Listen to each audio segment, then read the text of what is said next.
community of hustlers. Now let's get focused right quick, because when people hear the word hustler, they confuse it with con artist or something negative. So they like to call people entrepreneurs, right? But the definition, and I'm paraphrasing, but the definition of hustle is forced movement or to be hurried, right? But we're not talking about just pushing other people. Sometimes you got to push yourself, and that what makes you a hustler. True story. So the thing about it is, like, when it comes to hustling, listen, quick story. I used to go buy juleps a lot, right? And my grandmother used to make me clean the yard, shovel snow, do things like that to go get a julep. But one day she was like, look, you putting all your money in someone else's pocket. Word. Save those quarters, and I can teach you how to make a formula, and you can sell your own juleps. You understand?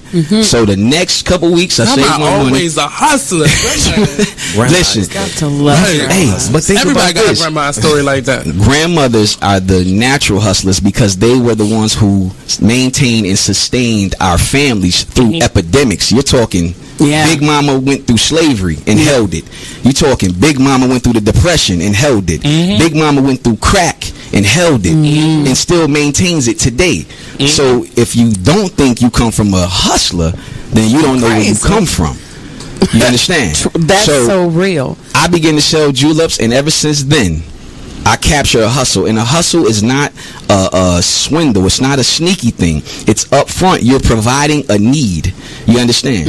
So you're the bridge. If you're a true hustler, you're trying to be the bridge. If somebody's on one side and they need to get the other, you're trying to be the bridge, fill in the gap. So hustling is a lifestyle. It's not something you can do 10 minutes out the day. It has to be something you live. Word. Hey, what's up? This is Nate, host of the Artist Exchange Radio Show. Tune in every Friday, 7 p.m. to 9 p.m. and every Saturday, 12 p.m. to 2 p.m. Real artist, real talk, real live, here live on BeExposedRadio.com. You are listening to BeExposedRadio.com. Artist Exchange. The Artist Exchange. The Artist Exchange. The Artist Exchange. The Artist Exchange. Artist Exchange Live. The Artist Exchange. The Artist Exchange. The Artist Exchange. Starts now.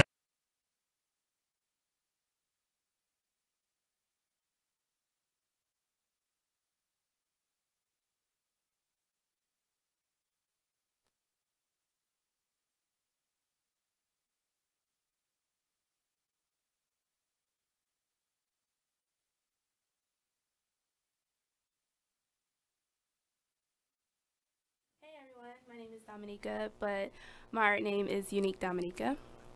Yeah, my name's Will. What's up? You can call me Radius on the streets. Yeah, hit me up. All right. Thanks for coming up. I try to reach out to artists that I meet. I think me and Will met at Artscape. Yeah. He was walking around with his sketchbook, which is. I do remember you. Which is I see a lot of I like see some artists do it, not a lot, but like just out in the atmosphere, just showing. Like I think you was just showing some of your drawings, and some of them like it was really nice. So people and artists, I think, in every opportunity, that's your chance to sell yourself. And I met Dominica at Art All Night in DC. I think they had that goes on at different places. We was in Southeast. I can't recall the name of the gallery that I met you in. It's the Capitol Heights, I believe it's Arts and Culture Center. Oh, okay. Yeah. Oh, no, sorry. Congress Heights, Arts and Culture Center. Congress Heights. Okay. For visual artists, y'all should check that out in DC. It reminds me of, if you're familiar in Baltimore with Sand Gallery, it's similar, very similar. That's what it reminded me of. But usually what we talk about is just artists, your life, what you're into, what's going on, and how's everything. So we have Dominique for a short period of time today. So we're going to get into your background with art, what you're into, what currently is going on with your artwork, and where do you see yourself like projecting out with your artwork. Okay. I'll try to remember all of them. We can flow with it. Well, I didn't really realize that I was gifted in drawing until like middle school, but no one really takes that serious until you get into high school, and then it looks legit, and then people are like, oh, maybe you should look into that for schooling. So I decided to study digital art and design at Towson University. Because I knew drawing can only get me but so far, but if I can master the digital realm, then I could be able to go much further. So that is what I did. And I don't know, since school, I've been trying to find like my style and identity. I'm really into portraits, and I am into using Illustrator, and I want to be able to make all of my portrait work look as realistic as possible. And I'm all about capturing identity outside of just having a face. So yeah, that's kind of my style. When I first seen your work, I think that's what caught my eye, because it was like, it was on canvas, so I immediately thought it was a painting. And then like, you can, as you got up close, you can see the digital work. I don't really see too many artists doing digital work on canvas. Like, to give it that, I don't know what you want to call it, but like the original, like an original painting feel of artwork, as the way a lot of digital usually become prints, but it gives you that feel when you put it on canvas.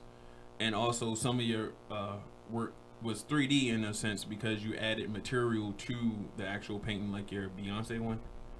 It was a new series that I'm working on called Ethno Beauty, and I want to be able to capture what other tribes in Africa define as beautiful, and kind of steer away from what Westerners believe is beautiful. But it was a lady, she doesn't have a name, she's not a celebrity, and I added rhinestones where her mask is like diamond, made out of diamond, but I added the rhinestones there to add that 3D element to it.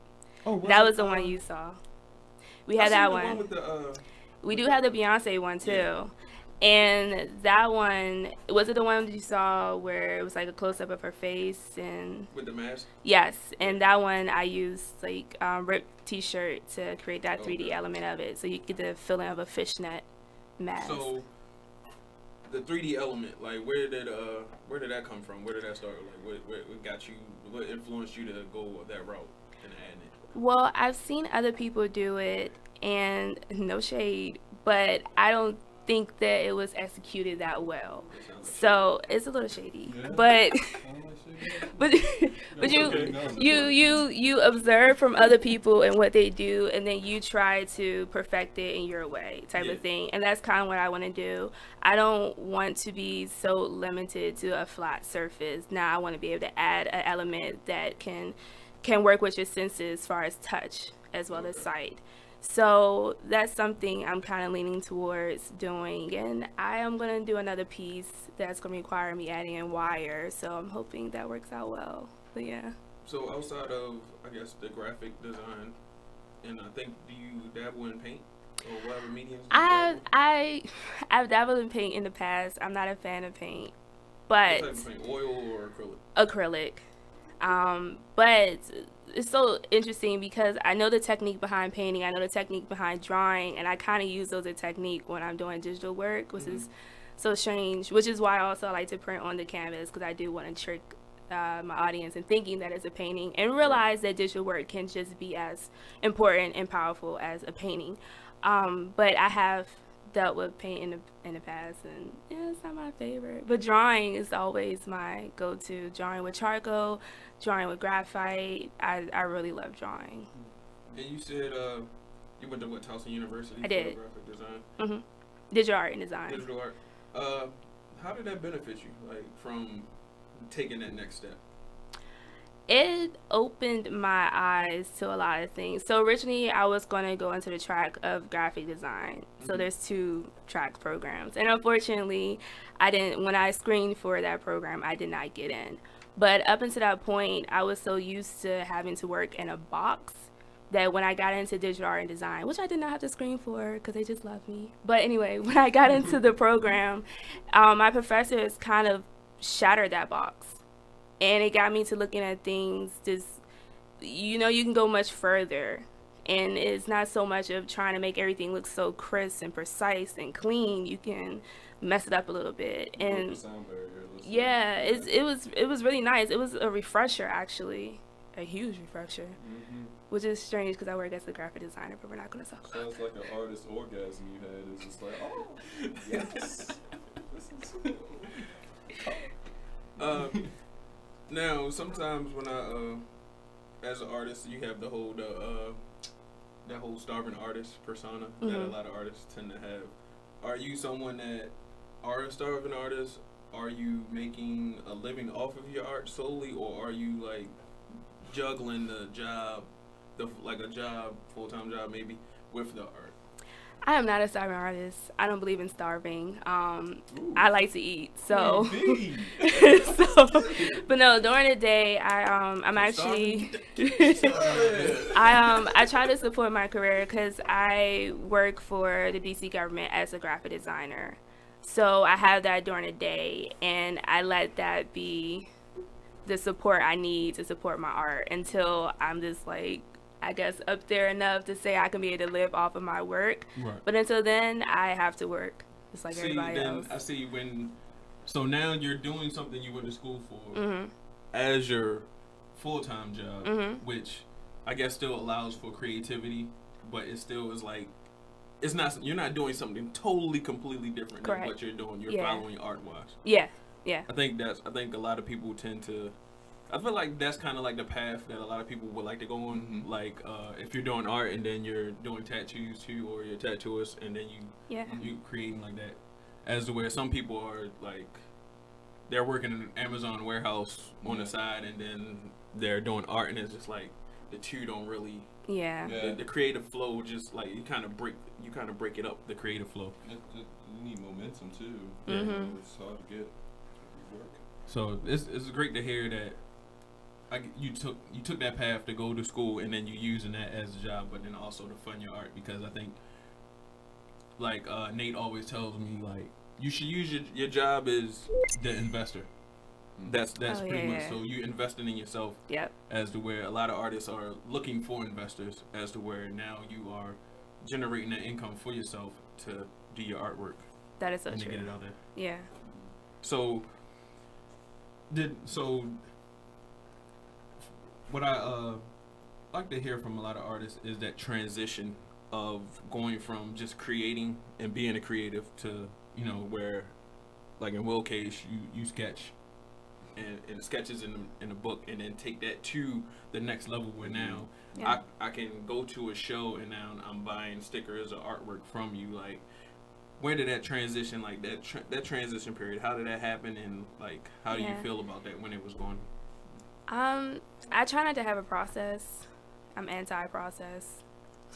So anti-process? Because that's something they kind of drill in me at school. You have to think, brainstorm, then sketch, then do your research, then create the material, then print it or draw it or whatever else you have to do. But I don't sketch. I try to go off of whatever inspiration I get at the moment, or from a dream of some sort, and then I just go ahead, get on my laptop, and create. Okay. I don't want to have a process. I hate having a process. So what changed from the just you creating and like say you like in middle school and you're just creating to seeing that what you're creating could generate money for you or income for you? A lot of my friends and some of my sorors have been pushing me to not fund, but sell my work. Yeah. And before, I was really shy and hesitant because, I don't know, I'm sensitive about my stuff. And I don't want no one judging and saying... we all artists, so... I don't want people to say, ew, I don't like it, or I can't find an audience for it, which is tough. You love it? I love it. Oh. Tell me. I mean, sometimes it's... And sometimes the benefit in that is, like... You ready to... You a shark in the water, like, you ready for it. I'm ready for it. I want that. Like, tell me why. Like, please. I mean, because you gotta think as an artist, and if you're selling work, you gotta, like, I just went to like a business class like they were having, and it was like in like the business model of really trying to find your niche, find your, like, the people that's going to be your fans, that's going to support you, because that's who the income is. Yeah. And then on top of that, it was not necessarily buying what you create, but buying like why you create. Like, this is why people are buying your artwork. This is why people are fans of yours, are following and want to see you support. That's why people around you see your creativity and is like, oh, you should put that out there. You can sell it. Because, You know what I'm saying? Like, why wouldn't you want to live a life where what you doing creatively as therapy becomes the job? Yeah. Yeah. And that's just kind of like the support that you get. So I think even in like a situation like I had, that's where it came from. Like, people was just like, oh, you should put it out there. And I just started putting my work out on Instagram. And people started liking it, and it just evolved from there. And I think it's a hard transition because there's a lot of people I know who are great artists. You go in their house and they have some of the most spectacular work you'll ever see, but they don't want to put their work out there. Yeah. They don't want to sell it because to them it's a personal thing. Yeah. Yeah. It's definitely a personal thing for me. But I'm learning to separate that, not be as attached to everything I do, even though it's like a piece of me type of thing. That's the thing that sells. I know. That's what everybody's looking for, that story. Everybody's looking for that person that they can connect with. Just like music. Like, are we really buying a good song, or are we buying the act? You know what I'm saying? Like, you're creating, like you said, you wanted to push the Western idealization of what beauty is. Like, because that's a personal thing to you. That's your passion. Yeah. And you're doing it with the mediums that you choose to do it with. And you're adding to it, and it's creating value. You know? So that's the thing, that's the story that people want. That's the reason why I do the art talk. That's the reason why I do host interviews on my website, because I feel like that is what gains appreciation for the arts. Yes. Because it's like, if you look everywhere, art is everywhere if you really think about it. Oh, indeed. Yes. Marketing, everything. But then it's just like, it's a disconnect on if you value it or not. As to where creatives, like, they hear your story, somebody will buy your painting because they want to support you. Because they like your story. Intimate, man. That's why some people fail to really sell at a lot of places they go, because they're not having that one-on-one conversation with a person to sell. You're not selling your work, you're selling yourself. Indeed. And when you sell yourself, people are willing to support that and fund it. That story, man. So, if you want to call in, 410-702-5657. We have Dominiqua and Will here. When we get back, we'll get in a little depth about just the history, more so your history, and more so if you have, like, what you have coming up. Okay.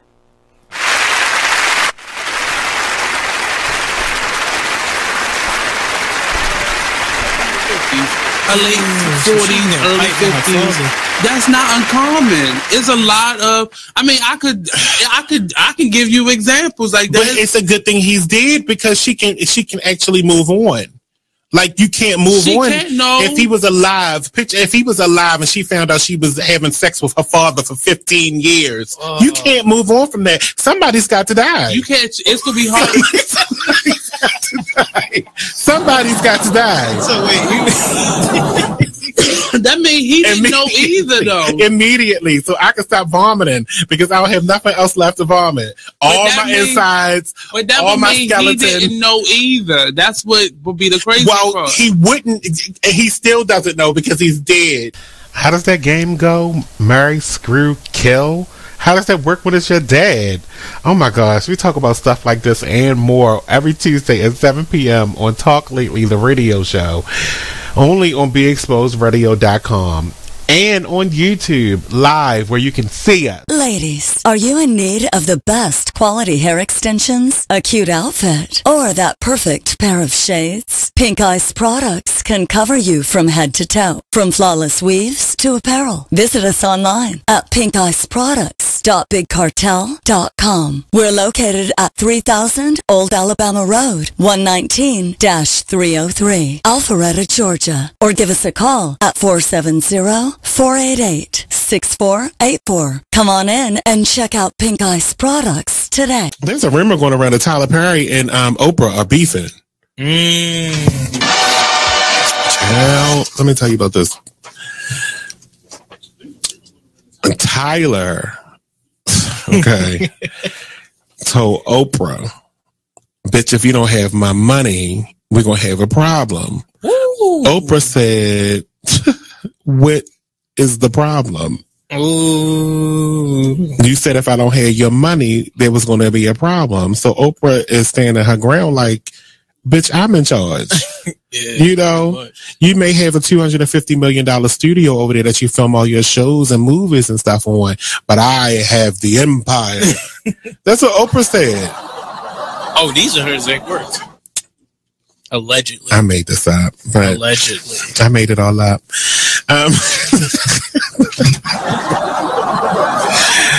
But there was a rumor that they were beefing. But Tyler confirms that they don't have any issues. So it says it was recently reported on the rumors that was swirling that the twosome were on the outs over constructive criticism of a Perry show. Well, I got some constructive criticism, and we can be on the outs, Tyler, and I don't give a damn because I'm gonna make a promo out of this anyway and share it to your page. I need the scenes on Have and Have Nots to be like 5% shorter, each one. I want you to watch an episode of The Young and the Restless, because this is supposed to be a soap opera. No one's dialogue on The Young and the Restless is like this. You don't have to talk about the random plant in the corner for 25 minutes on one damn scene. They talk about random plants. It was a blood stain on the floor for 5 episodes. I can't take it. We need to pick this up. I'm sorry. I love the Have and the Have Nots, and I continue to watch it in its 5th season, but I get so mad when I can go get myself a glass of water and come back and he had just started the next sentence in his first paragraph. I can't stand it. They just want to get the point across. It's not but you don't get the point for 4 episodes. It's too much. So, now according to ET Online reports, Tyler Perry has a pre-cut and dried response to, a pretty cut and dry response to the rumors about him and Oprah. Here's what he says. It's completely false. What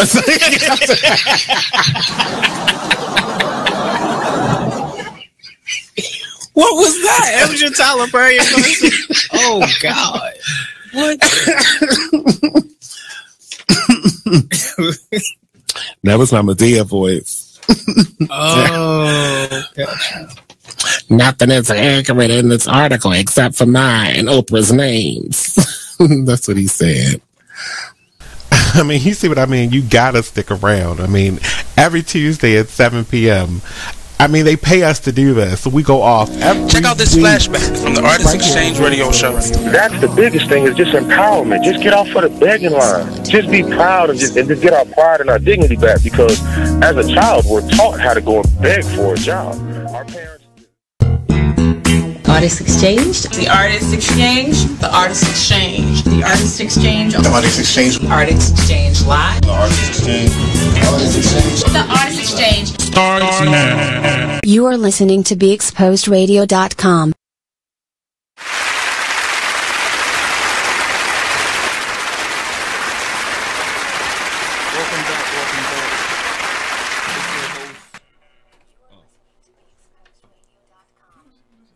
It's your host, TranceVizion. This show is powered by Artist Vision Art Talk. We on Artist Exchange Radio, BeExposedRadio.com. For anybody want to call in to show their support or lend their support for our fellow artists, is 410-702-5657. And today we have 2 guests. Just say y'all names again. Dominiqua. Will. And from last time we were talking to Dominiqua about just her past and her history, and I think from the educational standpoint of art, to where you have some artists who I guess would you consider it underground if it's like self-taught? I consider it nothing really, because I don't believe in putting any type of barrier or restraint on those type of matters. So okay, yeah, I see art. that. Yeah. As in, when you talk about from, I guess, the institutional education, as to where some artists are not necessarily are like in their house learning on YouTube and doing different techniques like that.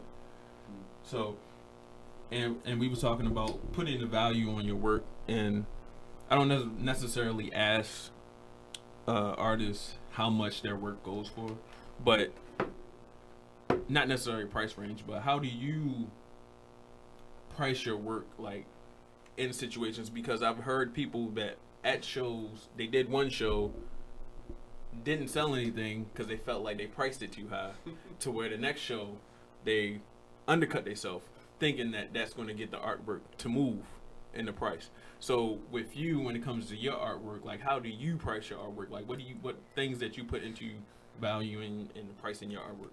I take in consideration of labor, the time I spent creating it.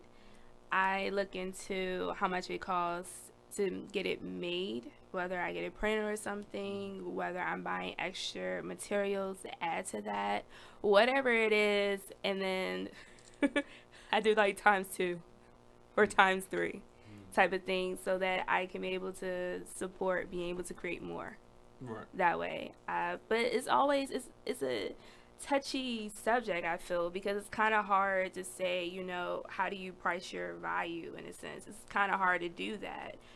You feel like your work is worth this much, someone else can feel like it's not, or is worth more. And so it's so hard to kind of price it the right way. I kind of just go off of what I'm feeling at the moment. This feels about right. You know, this how much time I put into it. If I was being commissioned or if I was doing a freelance project, I would charge by the hour. So I'm going to take that in consideration when it comes down to creating my work. Did you, was that a struggle for you, like when you initially started, like Yes. trying to figure out where? Yeah, because you know, it's so strange to kind of walk into a whole new atmosphere where you're trying to get people to support you. They don't know who you are, but then they see your price and they're like, you know, I can go somewhere else and get that cheaper.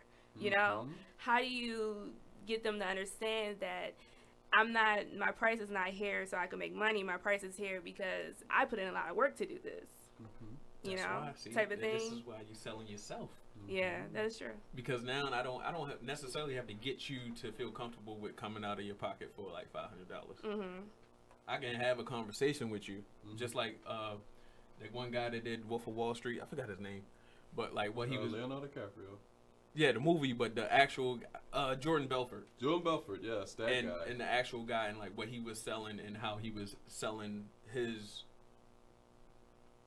business, right? Oh, he's speaking to the mic a little bit. Oh, his business. Yeah, how he was selling his business and pretty much was telling people on how to get people comfortable with you for them to buy the stuff. And he was just saying, like, you just have the personal, like, don't go in trying to like, oh, yeah, I'm selling you this piece of artwork for $500. Just go in and have a conversation and talk to him to where it's just like, hey man, you know, are you comfortable with buying this? Like after you had the conversation, and some people you can have that conversation, they got comfortable and they'll buy it.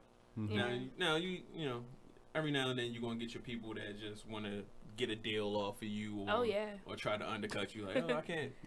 People like that. Hey man, this ain't for you. Like leave them on the wayside. It's other stuff out here that's cheaper in your price range like that. And even doing shows or going to shows and being parts of shows where they drive that the people that they're bringing in are the people that's buying the work. That's just not there for a party. I think that tends to happen also. Do you where your prices at? You comfortable? Are you comfortable with where they selling that? I'm comfortable where they at. I try to have a range, so like that's why I do stickers and I have posters, smaller posters, and I'm looking into getting pins made as well, so that there are affordable art for people who they're not willing to invest in a lot of money for art, like a bigger piece, but they're willing to invest in something. So I have that, but then I have like my larger pieces where I'm hoping that they can find that right person that can just look at it and be in love with it, and they can feel that connection, and they're willing to spend the money to walk away with that piece on their own. But yeah, I'm comfortable where everything is at. I wouldn't change it. However, I meet a lot of people who say, you know, your prices are too low. But that is their opinion. And so I guess you can never have the right price, but for me, I'm happy where they at. Yeah, it's where you're at, and don't let if you're not really selling a lot. Yeah. Like, I think people go through phases like that where they start really questioning their prices because it's not moving. Mm-hmm. But I think on that you just gotta. It's not the price. It's where you're throwing the. It's like where you're at. It's where you're going. It's like once you get past that and really see where you at and do your research. I don't think a lot of people do research. I think they just come into the art scene and not really understand how it moves. It's a business. It's like all these businesses over flat there. on their face. So I mean, if you look at a lot of these businesses, they're placed in certain particular areas. Exactly. A lot of fashion stores have the big front windows so you can see what they're selling, and it's all around. As to where some people business completely fail just off of location. Yeah. It's not accessible. Oh, You know, if you're all the way out in the county trying to, you know, your customers are usually going to be people that have cars. But you're not getting street traffic. Right. As to where if you're in the city, you're getting random people that's just walking past and you never know who you might be able to sell it to. But you also have to find your audience as well. And that's part of... And that's something people don't look into first before they join the scene of selling their work. You definitely have to know your audience. My thing is, I think it's a process, and you go through the process of finding your audience. And I think a lot of failures, it depends on how you react to your failures, honestly. If you react in a negative light, then you cripple yourself from learning from the mistake that you made. It's like, oh, well, maybe my work isn't good. Now you start questioning your work. Now you might stop doing your work because you didn't question your work so much. As to where if you just keep on trying to find out where you can put it at, where is accessible, where somebody is buying these. Because you have a lot of art collectors who are they're not going to these, most of them are not going to these random shows. They're going to galleries. And they have a connection with that gallery and know that this is the top of the line artwork that I'm gonna get in here. I know when I come in here, I'm gonna see something I like. Yeah. As to where I think where we're at on this level is you have to diversify your art, like stickers, buttons, shirts, stuff of that merchandise, to where somebody is not really taking that commitment and leap of faith on your work and be like, oh, I'm about to pay $500 where $20 for a shirt. Now, if you think about it, $500 for some artwork, who's going to see that after they buy it? People that go in their house. If they walking around on the street with your shirt and your artwork, a lot more eyes is going to see that. Yeah. But if you're going to do that, just make sure that it's like they know it's you. Know it's you, because I think a lot of people do that, and then it's just like, all right, I've seen so many pictures of Biggie in a painting, Oh, goodness. but I don't know who the artist is. A tattoo of prayer hands. You know what we got? Come on. Keep going. So I think with finding that niche, finding that market, and finding yourself comfortable with that price range is ideal for an artist, especially when you're making a living out of it. Yep. So, and you know, there are also levels to it. I think it's helpful to go to these quote unquote random shows where you're getting exposed to other artists, which is very important because you got to network somewhere. That's the groundwork. Yeah, and then you can also test out your stuff and see what people are more drawn to and what they're not drawn to, and kind of get that a feel and idea, and work your way up to being in galleries, to, you know, actually doing bigger and better things. But you got to start somewhere. Yeah. And I think starting on this level is pretty good. I think you have a lot of places that do those shows to where, to me, some places really give you the rundown of how to be successful. They give you the list of things that you need, like Appreciate the Arts, Tina B. Like, she give you a list of things that you would need, your PayPal or the simple stuff of having bags of when somebody buys something that you could put it in a bag. Like, some places you're on your own. Pretty much. You know, you pay for your vending spot. You here, all right, cool. As where other places like I remember doing raw artists, and they really just take you to the place of where it's going to be at, find out how you're going to set up, and really just give you a starter kit for as a beginner artist to understand how the game is going to go. That's nice. That's real nice. Unfortunately, I didn't have those type of connections, but I also know people who are doing similar artwork, who are digital artists, and so I just asked them. I saw that they was doing shows. I was like, okay, what do I need to do? Like, how do I prepare? I shadowed one of my friends as well and got an idea of what it's like to set up for a show and what you need to have. Then me being where I work at Eastern Market, and so on the weekends that is an outdoor market where we have all types of vendors there. So I know a couple of artists that are there, and I kind of just watch and see what do they do when they're selling their work. So I did my research first. I wish that I could have been fortunate to go somewhere to a show where they gave me like a starter kit or something like that, but I had to do my research just from using my resources that are around me to figure it out. But I don't think a lot of people think to do that at first. So like your first show, you might be very, very, very unprepared because you just didn't do the right research. I've experienced it. I've seen it, and I think like one of the most unprepared things I think a lot of people have is business cards. Yes. Even though I feel like a lot of people, to me, business cards is. I don't really care for business cards because I feel like it's just a thing that people just like.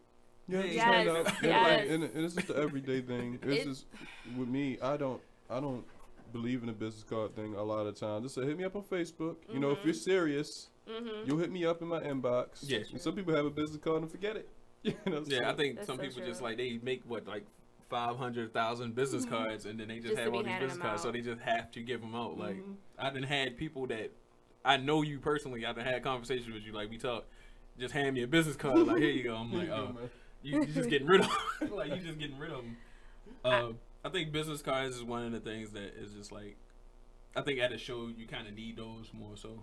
Well, I'm on a fence about that because when I did my first show, everybody was like, "Can I get a business card? Can I get a business card?" And I think they asked for business cards because they knew they were not about to buy your work.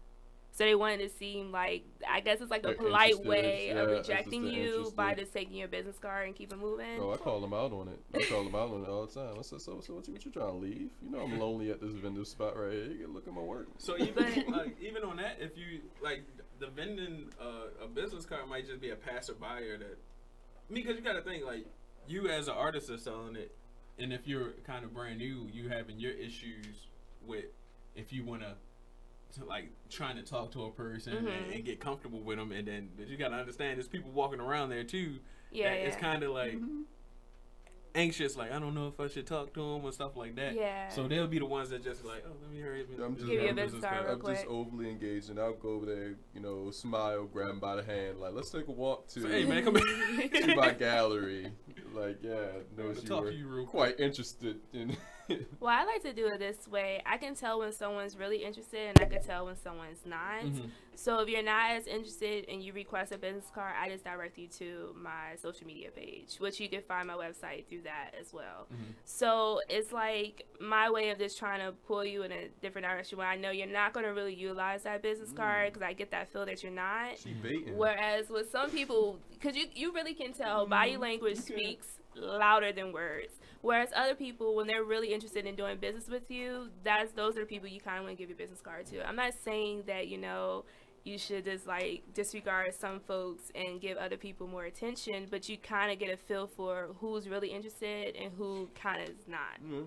So do you want to waste giving out business cards, or do you kind of want to it's like with me and the whole body language, you know, speak louder than words. Body language may do that, but does body language mean anything at the end of the day? It means a lot to me. It means a lot, but does it? How far does it go? Well, words, ooh, they carry. But like body language, it's only there, but so long. Especially when you break that barrier down and approach someone. You know, a lot of times someone will have their arms crossed. That means the person is closed, you know, to whatever you're saying. But as soon as you get, you know, intimate with them and start talking to them, you know, they unfold their arms, you know, and you know, they start relaxing. You know, that stuff passes. That stuff passes. Yeah, you know? But you do meet some people because I like to be personable. That's just my opinion. My mom, on the other hand, because I brought her to one of my shows, she's like, you need to talk to everybody. I'm like, I can't talk to everybody. But I want to be able to make those connections with people who are willing to listen to me. But I have folks that may approach and they're already closed off, and I can like sit here, I'm trying to have a conversation with you, trying to bond, and you're still closed off. It's like, am I talking to a wall? Whoa. Do you care? Are you listening? What's happening? That's why I start getting like, you know, like I wouldn't even say aggressive. I call people out on it. Like I call people out on their bull, man. Like all the time. I'm like, so you ain't gonna talk to me? right. What's up? So like, am I invisible or yeah, something? I'm invisible. Like, you know, like I'm trying to have a conversation with you. We had Artscape. You ain't trying to look at my work or nothing like that. I see you go over there, get your lemon shake. Yeah, I'll wait for you to finish. Then I'll talk to you. You know. Yeah, once you finish. And I think that's I think as being an artist, but then also with what I do, reaching out to other artists and like helping display their work, it's just like when I interact with artists in certain places, I be feeling weird because I don't want to automatically give the vibe off like I'm a customer that's not really trying to buy anything. So it's just like, nah, I got this website, I want to feature you on it. Like that's kind of how. But sometimes it's just like people come at me directly with the sales pitch. Like, yeah, man. Oh, hey man, my gosh. And I just be like, oh, all right. Well, oh man. Not saying your work isn't good, but I'm trying to sell work.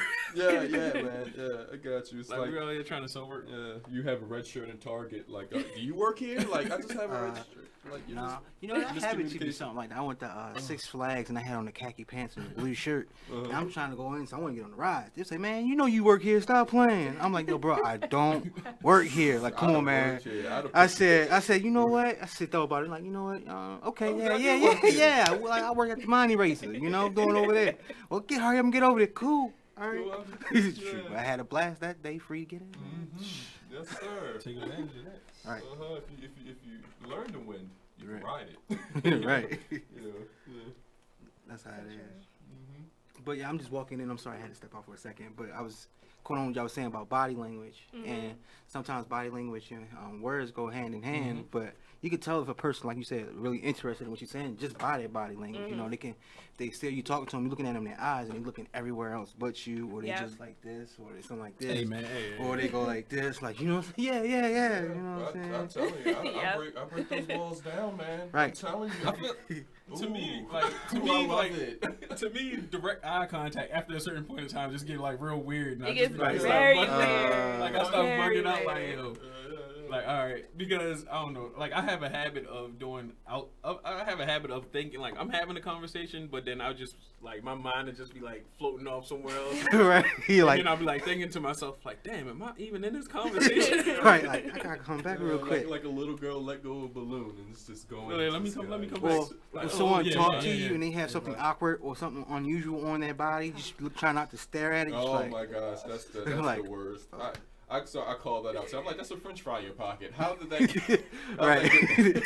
Like, oh, thank you. I'm like, wow. Right. Yes. But just getting comfortable with your potential sellers, as in artwork. Was that like a journey for you? Like a journey of finding yourself? Because I think for me personally, like the artwork was really like how I found myself, of being comfortable with who I am, as to where like.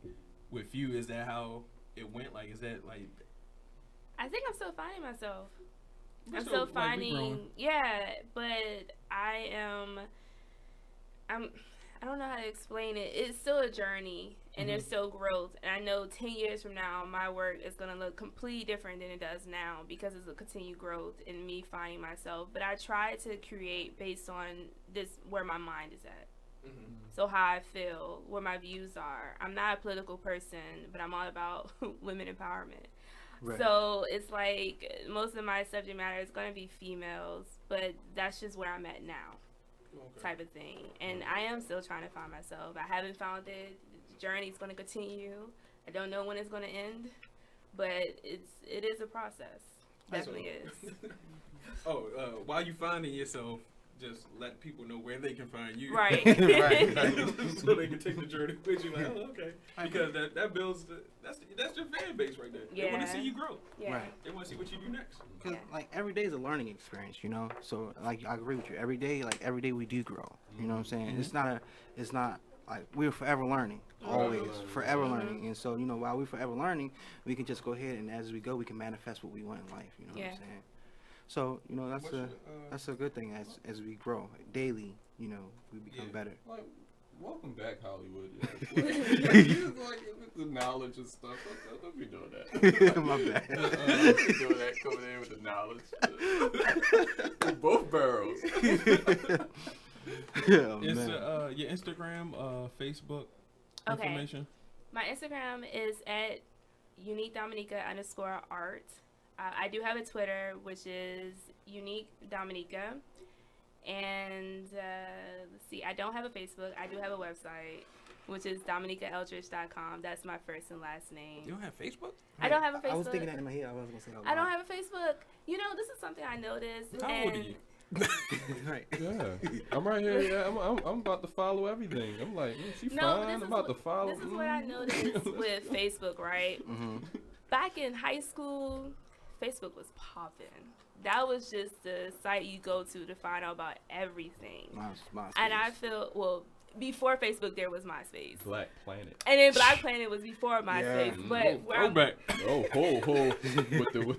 with the Tom Brady arm. That was all the way back then. But I don't know. Like, now I feel like Facebook is not as the it spot anymore, like people go on to anymore for looking for businesses or anything like that. I personally feel that way, which is why I don't have a Facebook page. Me personally speaking, I would say it depends on how you use Facebook. You know what I'm saying? And people you follow and the content. That's because it's mostly the people you follow. You see the crazy content or the groups you in. Because like I use my Facebook for business and promotions, and I promote work and other people's work as well. And I really don't see nothing bad like that because it's the group I'm surrounding myself in. So I'm trying to be around like positive. So I'm going to follow the positive, or I'm going to follow this person because I know that's what I love.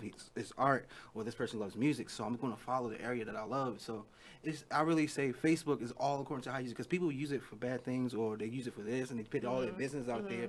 Why you want to put your business out there like that? Let it be used for what you do. You know what I'm saying? If you do music, you do art, you like visual arts. If you're an actor, director, author, whatever, use that for that. You can use Facebook as an outlet so people can actually see your work. You know? Yeah.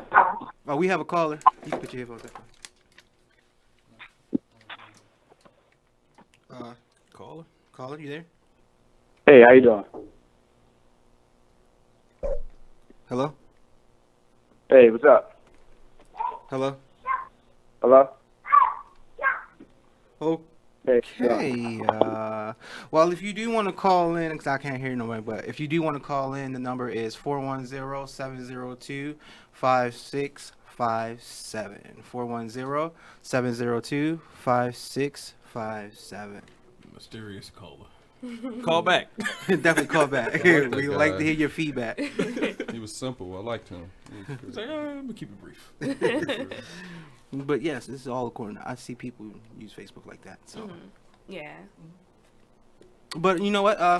We'll be back with you after this commercial break on the Artist Exchange Radio. I am your co-host Hollywood, and our host TJ. This guy, TJ TranceVizion Bates. TJ TranceVizion Bates.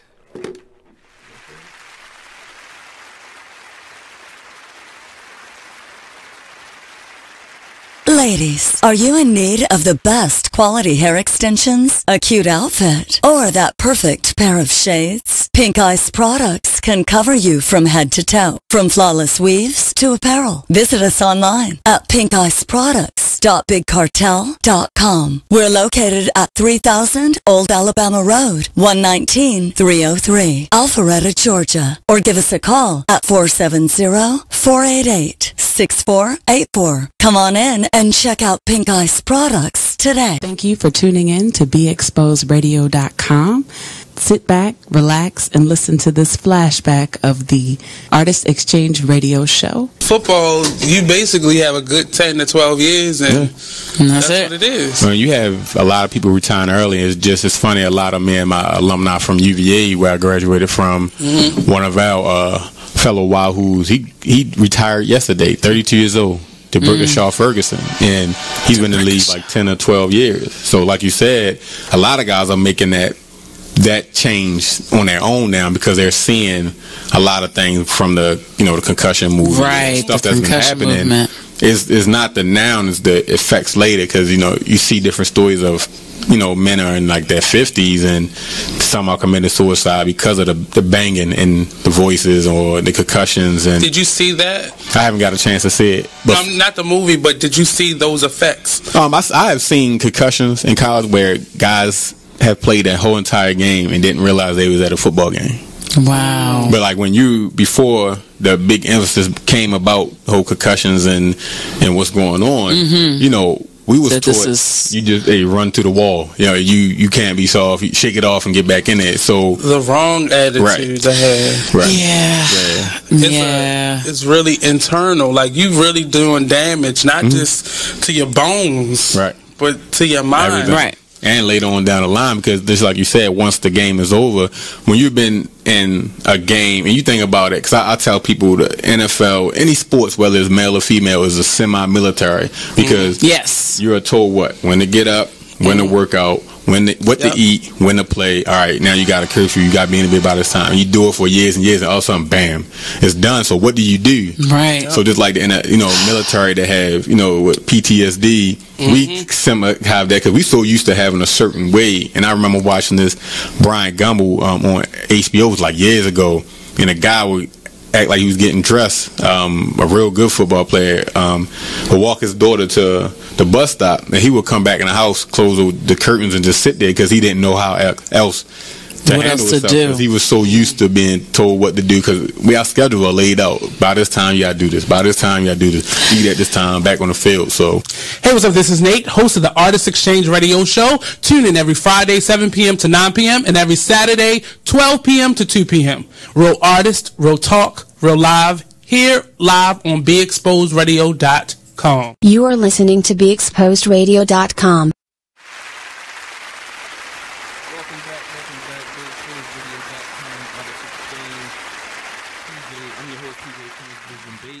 Co-host Hollywood. For the people that called, if you want to call back, it's 410-702-5657. And today we have two visual artists here. Introduce yourselves again. Dominiqua and Will. Your boy Will. And Dominiqua is about to be out, so we just wanted to go over the information again, because you got the lengthy IG. You leaving me? What's up? She dipping, bro. And just let people know if you have any shows coming up or what you plan on doing in the future. Okay, so my Instagram account is uniquedominiqua_art. So it's unique and then Dominiqua DOMINIQUA_art. And on there you'll see postings of upcoming shows. One of them I'm doing is called A Reason to Dress Up, and it's going to be held October the 28th, and it's in Baltimore, so I have the flyer on there. And then I'm also doing Pancakes and Booze, which will be November the 15th. More information will be given out closer to the date, but I'll be doing those two shows coming up. Is that in DC? Yes. Penn Social? Yes. Yeah. Yes. Everybody, huh? Am I? Yeah. No, I don't do Pancakes and Booze. It'll be my second time doing it. It's actually a great show. Actually, it's really it's a lot of artists. I've been down there like one time, but it's just DC. Just kind of like, I don't know. Like, I got to be in the mood for DC. There's too many one ways for me. Like, I love DC. It's just every time I go to DC, I just in the back of my mind, I'm thinking like, damn, where am I park at? Oh yeah, no, Right. but I thought the same thing coming out here though. So DC's closer to me. I mean, yeah, It's less of a parking out hassle, here is but just. parking out here. I had to ask one guy who was coming from his car. I'm like, do I have to pay the parking on Saturday? Like, how does that work? He's like, well, I never had to. Oh shit! Right. I'm just gonna park my car and hope when I get back there's no ticket. But No, Baltimore parking is. You can find if you don't mind It's terrible. I'm still not if you don't mind walking certain distances, you can find some free parking. Right, you feel me? And I be like, man, why you gotta pay for the park anyway? I'm looking at you parking, I'm getting mad. Yeah, that's the Like- biggest scam I've ever seen. Right, I'm like, come on, in the 90s, they didn't have to pay the park. Now you gotta pay the park on the side of the How much road. money they just make off of people parking? A lot. They just be wanting to tow they cars a probably lot. make more man. money off of the tickets. You know how many times I've seen the guys like taking change out of the thing? I'm like, yo, let me borrow $1. They're like, oh shit, sure. Like, I'm like, take $1. Like, I'm like, man, how do you open that thing? Like, shit. Than the people that want to enforce parking tickets. Oh, it's worse than DC. I'll tell you that right now. During the week, it is worse. The only thing I like about DC is the museums are free. Like the museums, I love the museums, and it was pretty dope going out there, seeing all the stuff. So, Dominique, where do you see yourself with your artwork in like 5 to 10 years? Like, where do you really want to project yourself as an artist? That's a good question. I like. It's a big question. Grab that out of the air, like. I'm not sure what I want to project myself as, but I definitely want to be able to have solo shows in galleries. And I do want to see my work in New York and galleries up there as well. So I have a lot of quote-unquote planning to do to make sure I meet the right people and make those connects so that I can be able to move forward. Because I would hate to be the same place I'm at right now 10 years from now. I want to definitely feel like I moved up the chain of ladder and made it somewhere bigger. But I would love to have solo shows. So say if you just like financially sustained yourself in that in one area, would you still want to? Oh yeah, of course. Why would I not? I was just wondering. I just always some people just in the game because that's what they when they get their niche and that's where they at, they're good. Oh no, that's boring to me. To me, that's not living. I just want to keep pushing the boundaries and keep elevating. As far as you pushing the boundaries and as far as you're working what you do, what message are you sending to the youth while doing your work? Or what message are you like to send out? Or pretty much, what are you manifesting? Well, in my artwork, the message I am pushing right now is women empowerment. Okay. And identity and Black women. But I'm hoping that I can somehow overall message show that, just because you are a minority and just because you are a woman, you can succeed anywhere. Right. And I'm hoping that somehow I can, and it's so cheesy, but somehow inspire other folks to kind of just like wanting to push themselves out there and wanting to climb up in this industry because I'm not going to say it's grimy, but you got to know the right people. And I think that's everywhere. Right. Wherever you go. You just have to know the right people. It ain't what you know, it's who you know. Exactly. And so once you can make those connections, you can really be able to go much further. But I just want people to see that you can do it. Right. Yeah, because I'm not rich. None of my family members are into art. And I remember when I told my mom that I was thinking about pursuing that as a degree, she was like, as long as you can make money from it, I'm just glad she was supportive. Right. Because the way she was raised, it was always believed you find the right job, you stay in it so that you can be stable, be able to, take care of your family, and hopefully you can retire with a fat check. Right. But the way things are changing now, that's just not how the system works anymore. That old system doesn't work. So she was like, as long as you can do whatever makes you happy and bring in money, I'm all for it. So far, I have been showing her that there are ways that I can bring in money, and I'm hoping that I can keep. You gotta be a little bit like I think the difference is you gotta be a little bit more. You gotta have more faith in yourself. Yeah. And you gotta be a little bit more diverse on how you divergent thinking about how you want to go about and attack things in life. Yeah. Oh, we have a caller? Yeah. Hello? Hey, yeah. I had a question for... Hello, caller? Hey. How's it going? If it's the same. Okay. Stop playing on the phone, caller, Corey. one more time. Yeah. Are you there? Yeah. I had a question for Dominiqua. Well, if y'all want to call in again, it's 410-702-5657, 410-702-5657. Please call in. We'd like to hear your feedback, and thanks for calling, actually, and everyone that's actually tuning in right now, looking at the Artist Exchange Radio. Yes. Stop playing on the phone, Corey. Because I'm here. Yeah. Where was he at? Oh, we was talking about her goals and as far as the diversity and everything. Oh, okay. But for what? I'm not saying anything wrong. What made you choose women empowerment? What made you go in that direction? Because I'm a woman. I mean, besides that, I mean, So straight to the point. I mean, but everyone has certain reasons for doing. It's is it something like? like a moment or like somebody epiphany. I wouldn't say a moment or an epiphany. It's just really, I can only speak on what I live. Right. I'm a woman. Right. Trying to empower myself. Right. As well as empowering others. Right. Therefore, Right. my art is going to have that message. Right. It's just, and that's the reason, right there. Yeah, and that's what pretty much how that works. I can't talk about anything that I've never experienced. correct. So. Or what about change, or like change you want to see? I haven't even touched into that. I haven't yet. But that is something. Like, I'm hoping to be able to explore a little bit more, but like I tell you, it's all about where my mind is at the time. Right. Truth be told. Yeah. I'm not like the type of person that's like fishing for a subject matter and I'm like, oh, let me get real deep. Let me try to, think further than where I usually think, and then this is going to be the subject matter. No, I just, based on how I'm feeling, where my mind is at the time, that is my subject matter. Okay. And I'm on the topic kinda. I was personally putting together like something. It's called Crossing the Line, and I reached out to a couple different women artists and their interactions at shows and stuff. And sometimes men cross the line with how they approach certain women artists.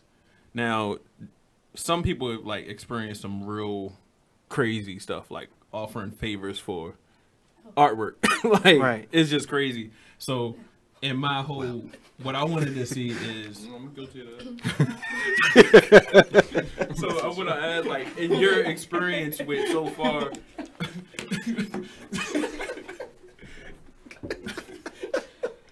this guy, right, bruh. And so far in your experiences in the art scene, have any instances of where you felt uncomfortable being approached, like, or somebody is just like trying to use your art to be the icebreaker to get to you? Like, have you experienced anything like that? No, I haven't. I don't think I will. I'm gonna be honest with you. The way I was raised, you just don't take crap from anyone. So I feel if someone comes into my space and they give me those vibes, because I'm a vibe person, I can read your vibe far away before you approach me. And if you already give me that type of vibe that I don't like, You go hit him with that Kendrick Lamar. you want to know how I feel, basically. I'm not the one who's going to sit there and be polite because I'm a woman and just let you have your way. Right. But I'm going to make it known and dismiss you and keep it moving. Have you heard any other experiences with other I haven't. This will be my first time hearing that. I mean, that sucks. And unfortunately, that's everywhere. Right. Yeah. Which sucks, But I haven't experienced it. I hope not to experience it. But if somebody try me, it's going to be over. No, I just thought it was crazy when I like initially delve into it, and then like to actually hear some of the stories. It's just like, this is really be going, like, at a regular art show, like, this is really going. It's just like, all right, it's a certain line that people need to draw in the sand. Like, all right, you can't cross that. That's crazy though. Wow. I mean, I feel like some people, like a lot. What happens with a lot of some women that I've seen is their subject matter. They draw like naked bodies and stuff like that. So I guess people are seeing that and translating that. Oh, she's a sexual being and. But if a guy draws the same thing, what is he? He's a pervert. Really? What is it? Because that's not how people look at it. Trust me. I mean, it's art. It's interpretive, but it's a borderline. I believe. I believe it's a borderline because some of it is just like that's all they draw.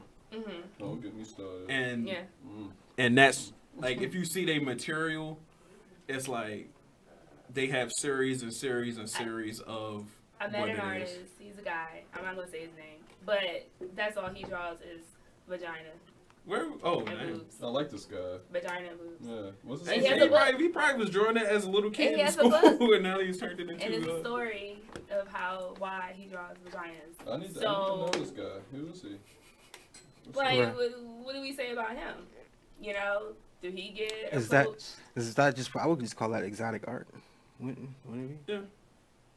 I mean that's kind of like a thing. Like that's usually I wouldn't say a trend, but that's kind of like that's a niche in art that a lot of people go to. A lot of people like that, like the Afro centric art with the bodies and stuff of that nature, as to where I even think like people nudes like that's even an art.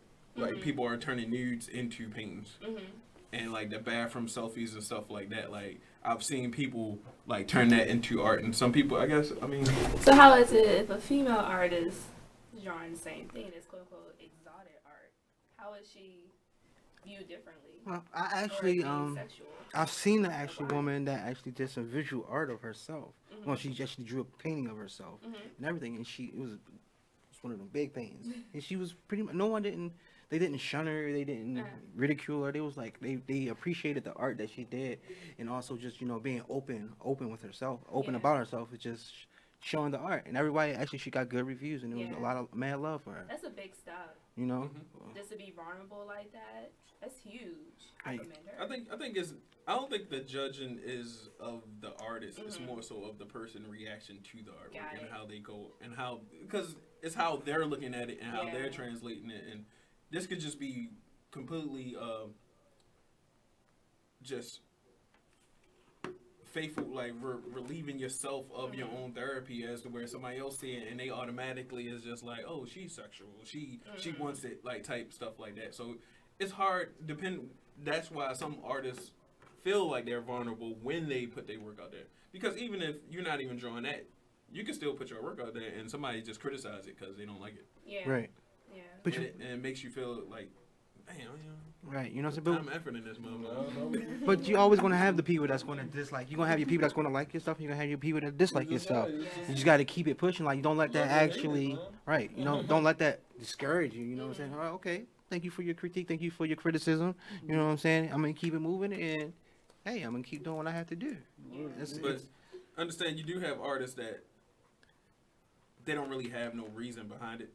They're just, because that's kind of what they think everybody wants. That's what they want to go down and do. Yeah. And I think when you don't, like, when you have a conversation with some people about their artwork, then I think that's when you determine, like, okay, this is what they're about. Just like, if, we're talking to you about the women empowerment and what you want to do with that and how you're going about doing that. Like, you feel a certain type of way, and it's a reason for it. You're not just doing it because, oh, women empowerment is the end thing to do right now. Yeah. It's like, these are own personal experiences that I'm giving you, like, that I want to see change.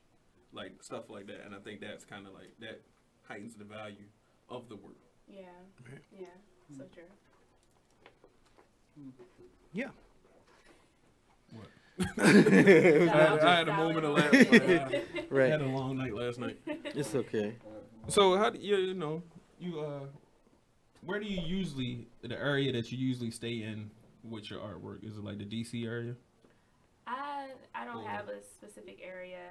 If I could find shows in Maryland, DC, that's perfectly fine. But where my car can get me. Right.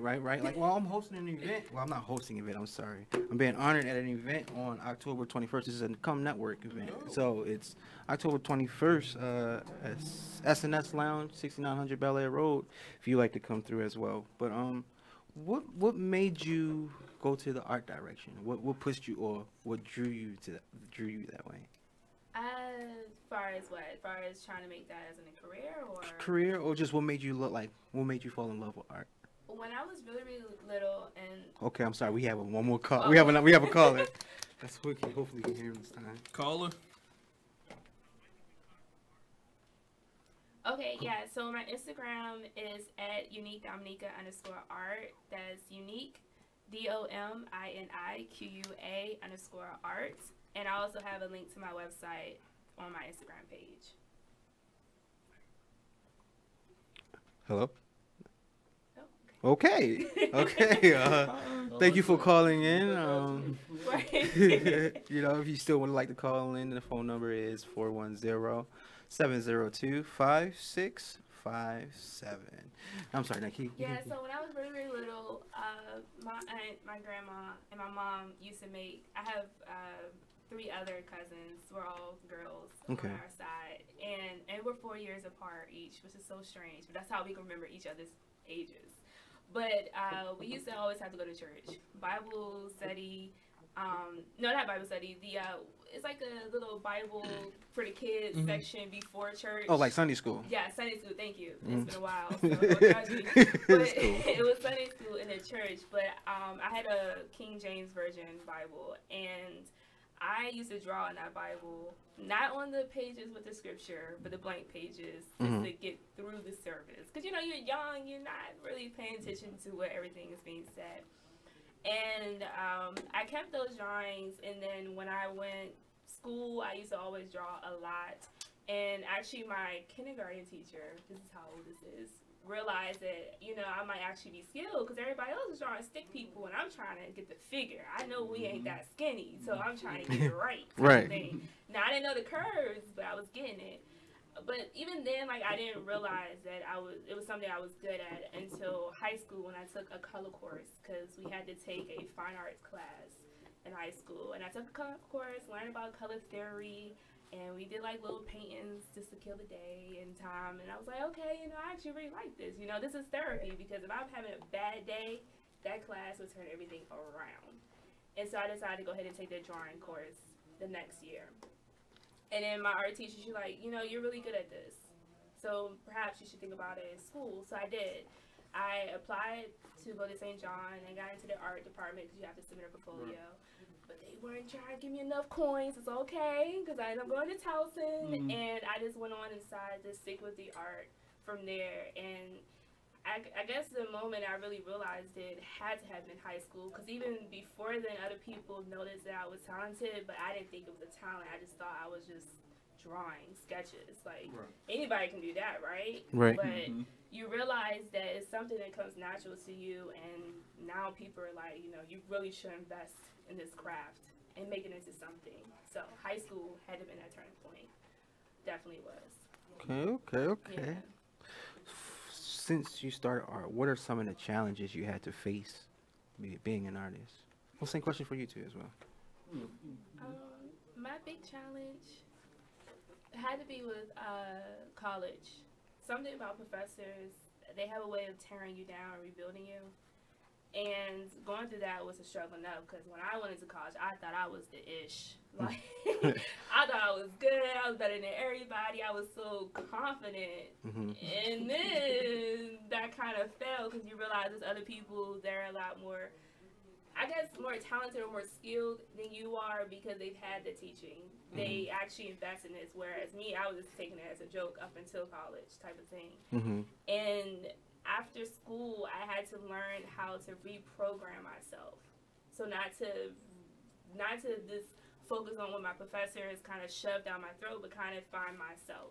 Yeah. And that is the hardest part, because when you get reprogrammed in school and then you try to deprogram what you've been programmed to kind of make it a little bit more authentic and make it you, it's hard. Right. Yeah.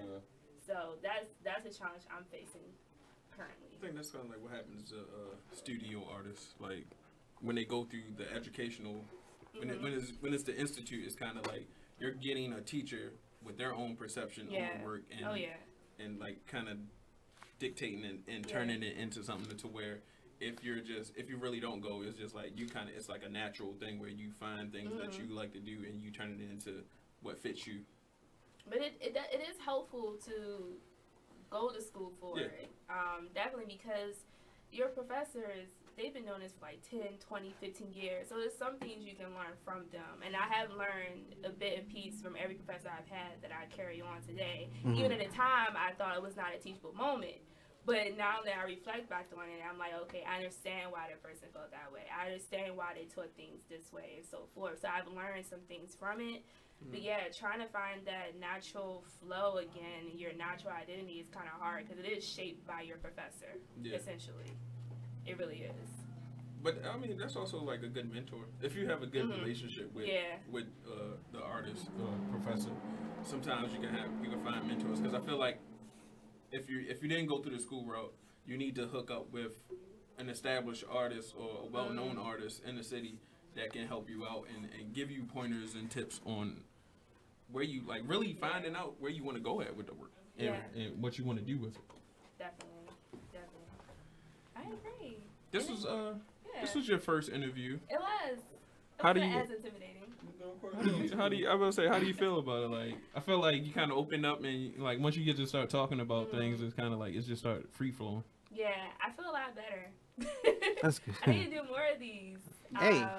Yeah, I'm really glad that you actually approached me, because when you was like, you know, I do radio and I want to interview, I do artists, I interview them Saturdays, and, you know, if I have an opening, I want to reach out to you. I was like, Lord Jesus, I've never been on the radio before. I don't know how this works. You know, I watch it on YouTube a lot, Breakfast Club. But I was like, you know, how do you prepare for these things? But I actually feel a lot more comfortable, and I'm glad I did. Like, my whole aim is that I think I try to get to artists and not necessarily like, oh, I'm exposing you to something new, but just like, if you really haven't, like, this could be part of the repertoire that you have to go through, as in like getting a press kit, or, you know what I'm saying, really marketing yourself and marketing your brand to where now you can sell yourself, where you can have those conversations, and you're not intimidated by the moment. You know what I'm saying? Yeah. So but even though every moment needs to be an uncomfortable moment for you to grow as a person. That is so true. That is so true. Preach, bro. Preach. Hold on. Message. I just watched that movie again, like, for the first time a while. Like, that was crazy. Man, ever since I heard that, man, I say message every time, bro, because it be some rewatch value. Don't be a minute. Good rewatch value. Yeah, definitely. Another question for both of you. When you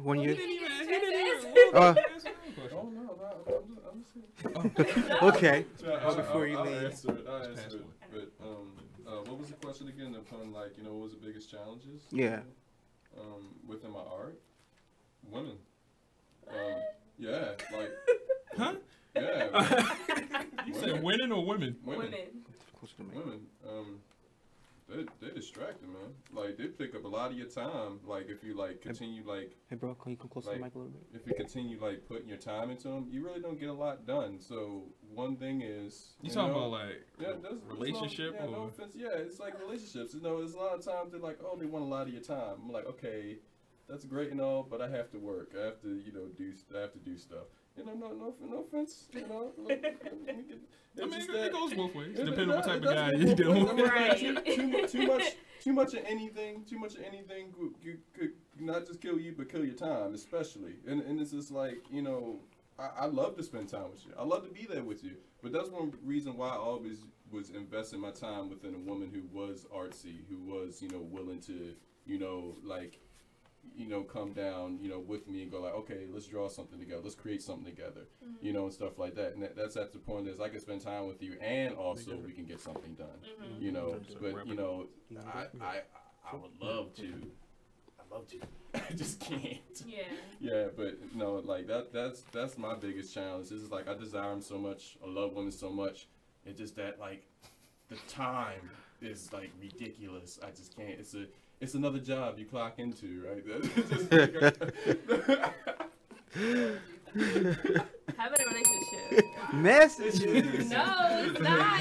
Don't ring that bell. But you know, right? You know what? On that note, we'll be right back with you after this commercial break on the Artist Exchange Radio.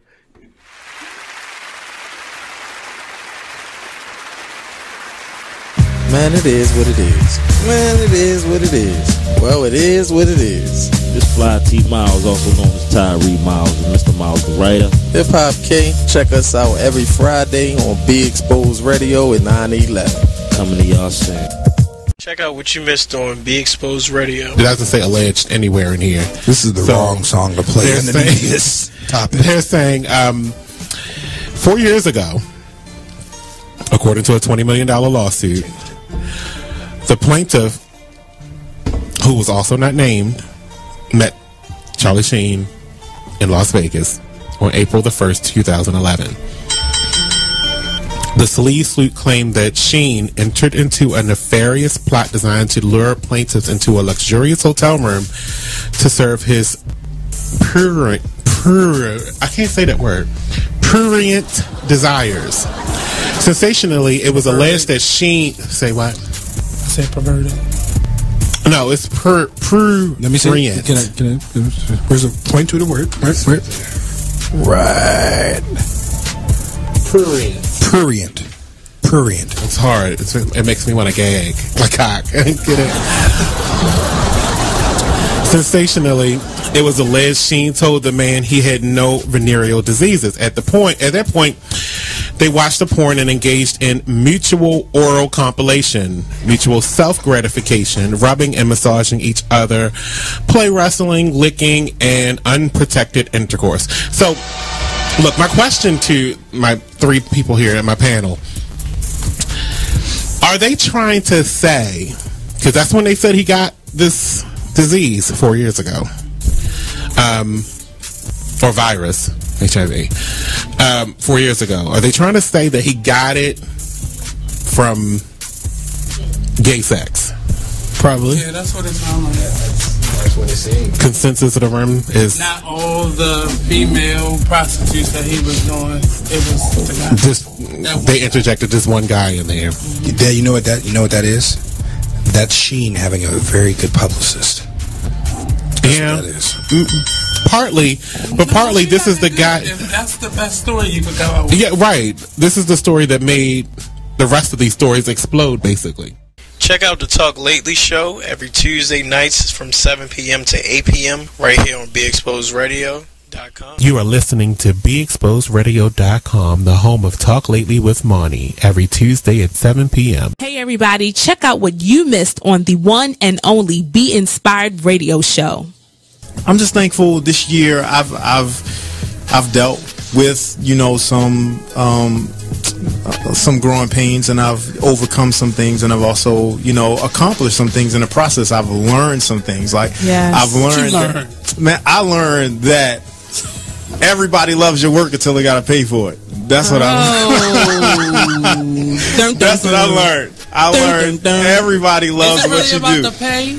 I mean, not always. Listen, the Bible says money answereth all things. Well, okay, and there is a place. There is a place where finances is necessary. Yeah. And when you got kids and when you got a wife and then you doing everything and you top dog at what you do, especially when you weren't in the same place like with this radio show, you ain't in the same place you were a year ago.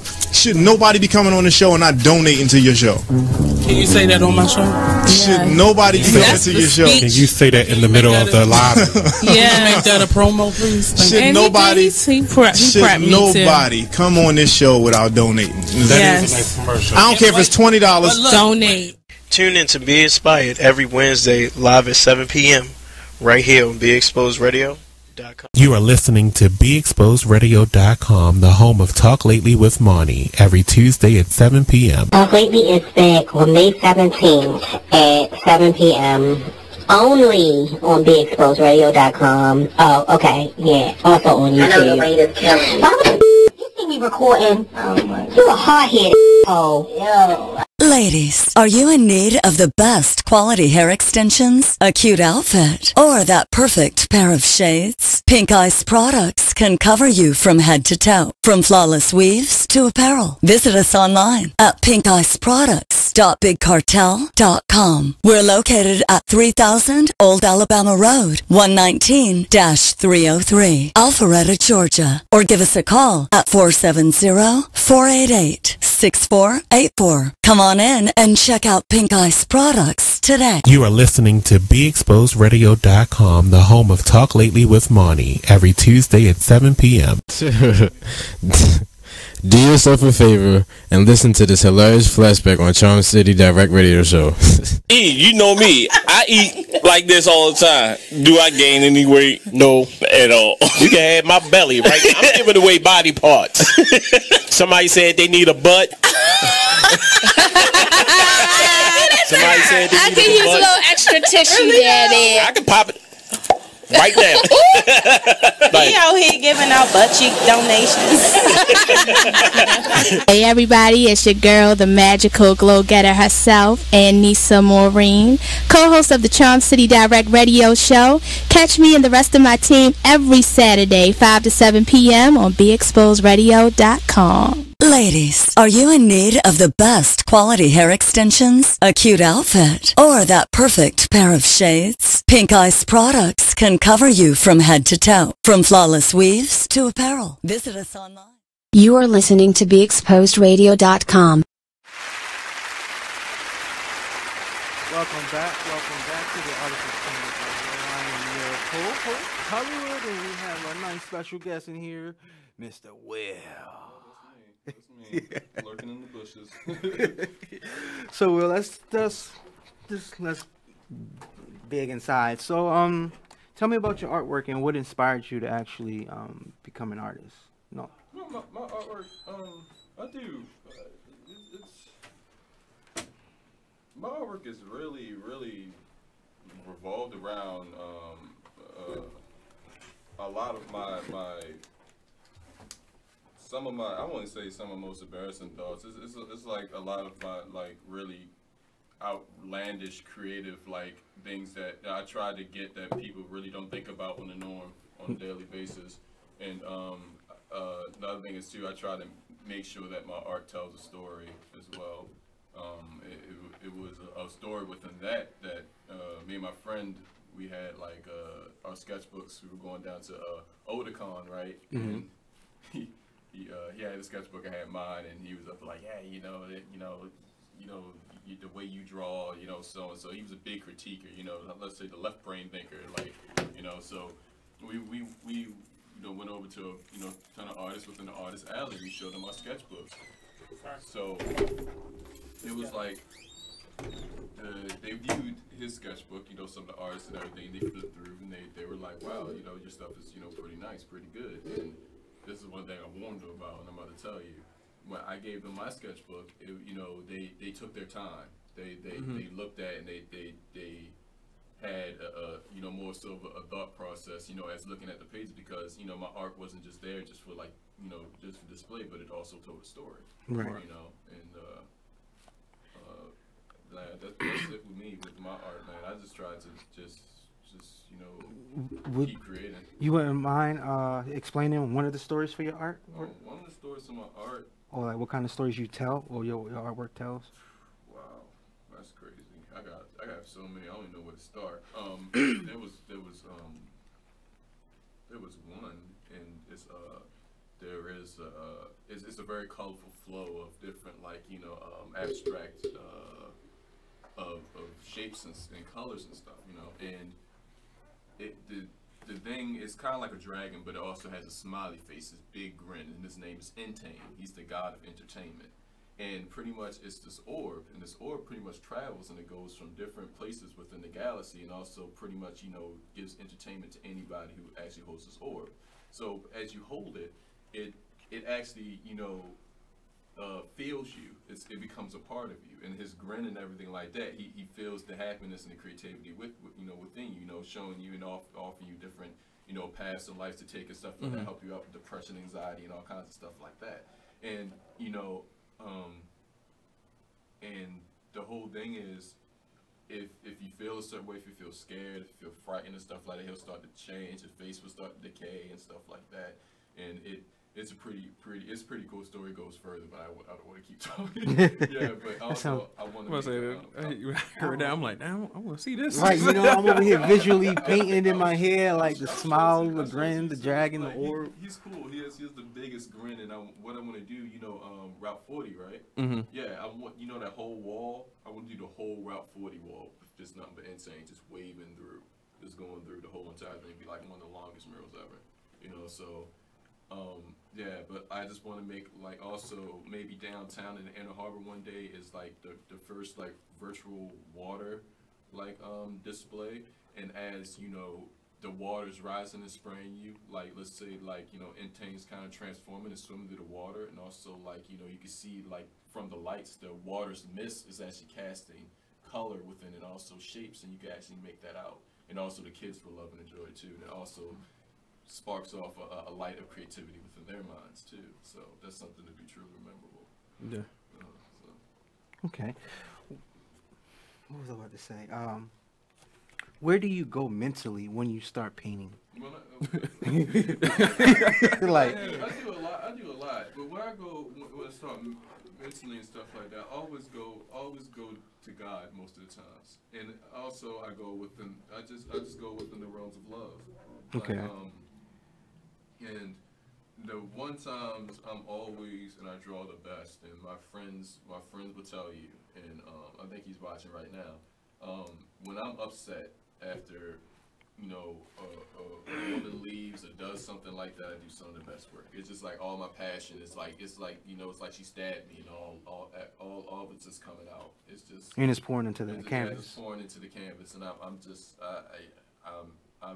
I'm not more so upset, and I'm really, you know, drawing with like tears in my eyes constantly, just to keep going and keep going. And I really wanted to give a shout out to one of the lovely ladies that I always admire as an artist. Her name is Steve Steller, and she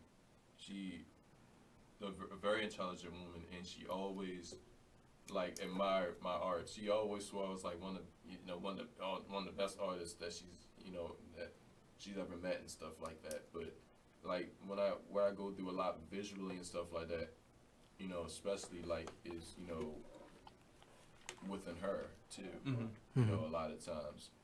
And, you know, because one of the things that she always like, you know, put like a little pressure on me, you know, she'll jab at me and stuff like that, you know, within conversation upon like how I procrastinate and stuff like that. And you know, she was a very powerful figure. She has a very powerful spirit and stuff like that. And I ain't gonna lie to you, you know, like recently, you know, way back a couple years back, you know, I always thought like, oh, women are weak, women are this and that. But you know, she showed me, you know, the ways of like, you know, nah, you're quite wrong.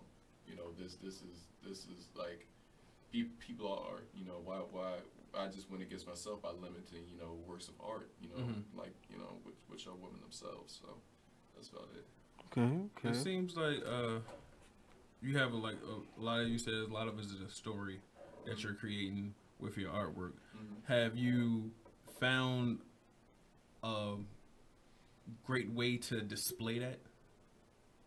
Because I know you walk around with the sketchbook, but outside of that, like, what else are you doing to put together those stories? Well, the stories are on hold and stuff like that, you know. But the one thing is, I'll tell the stories also in the realms, you know, later on, because right now, you know, I'm within, you know, with my friends, and we're you know, I'm helping them tell their story, you know. So it's right there, it just goes hand in hand. It's just like, you know, just pretty much a gateway. You know, I was like, okay, cool. You know, my friend, he's a big business partner and stuff like that. His name's P Punisher, and he's just he you know, he's a rapper / entrepreneur and a great guy to show me a lot of the size of business and stuff like that. But you know, he's just saying, you know, help me out with this, man. You know, and the whole thing is like, you know, we'd be good. You know, we'd be great and stuff. So soon I'm about to move to California and stuff.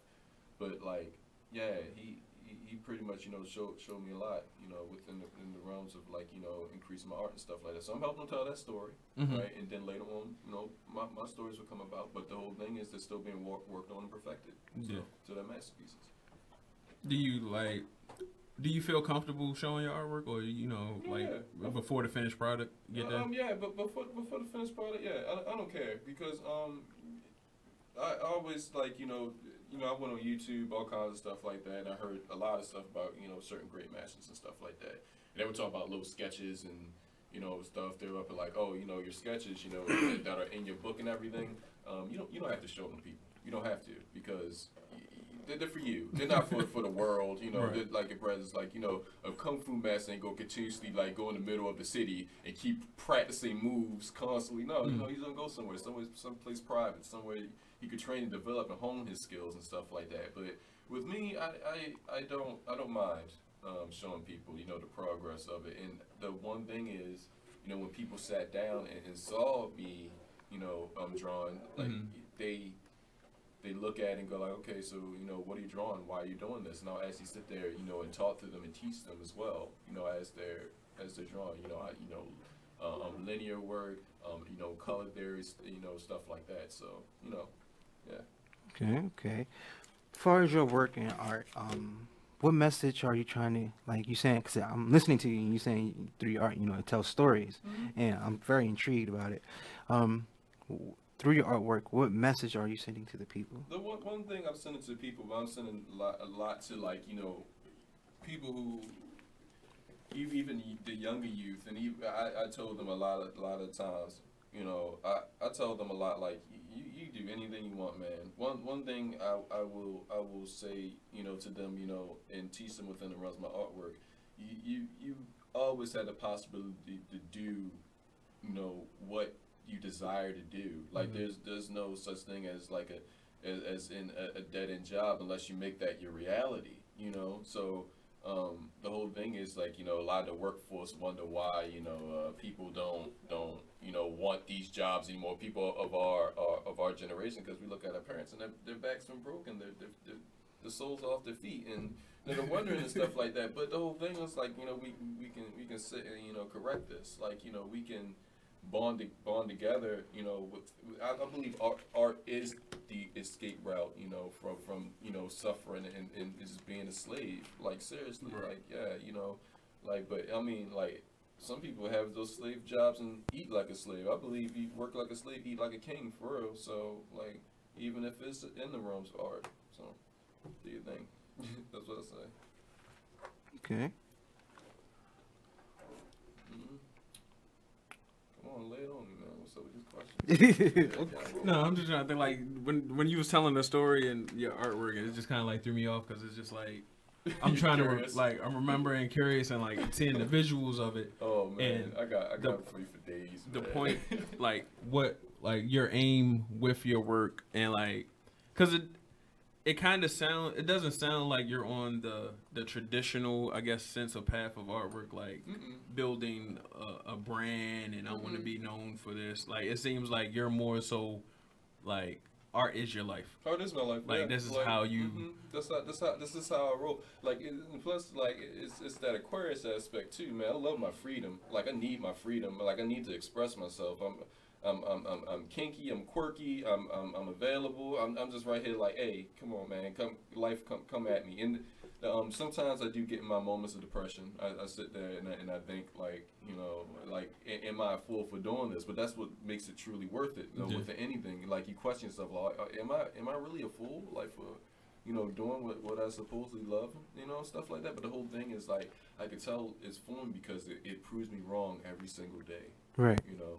So, like I said, you know, with them, you know, the art, yeah, man, it's like I am art. I've been told by people that, like, it's like, you know, Will, you are art, man. Like, and within my statement I wrote to you on Facebook, a lot of people look at me like I'm a Renaissance man. Like, it's like the you know, the multiple hands in all these different scams. Like, it's just like, you know, I do you know, digital artwork, you know, Photoshop, all that stuff like that. I do, you know, Illustrator,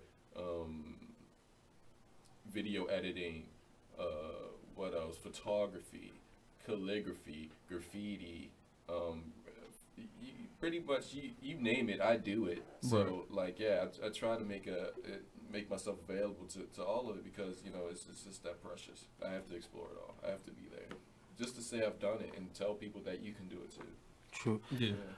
As far as that, you saying you can tell people you can do it too. The challenges, besides what you said earlier, like the challenges you face. What challenges have you faced when it comes to your art? Like, when you're, like, do you be sitting there thinking like, what should I do, or it just automatically comes to you, or like you ever paint and just mess up, like, oh, crud, or you just turn it into something different, or like what challenges? Like, when I was young and naive, I did.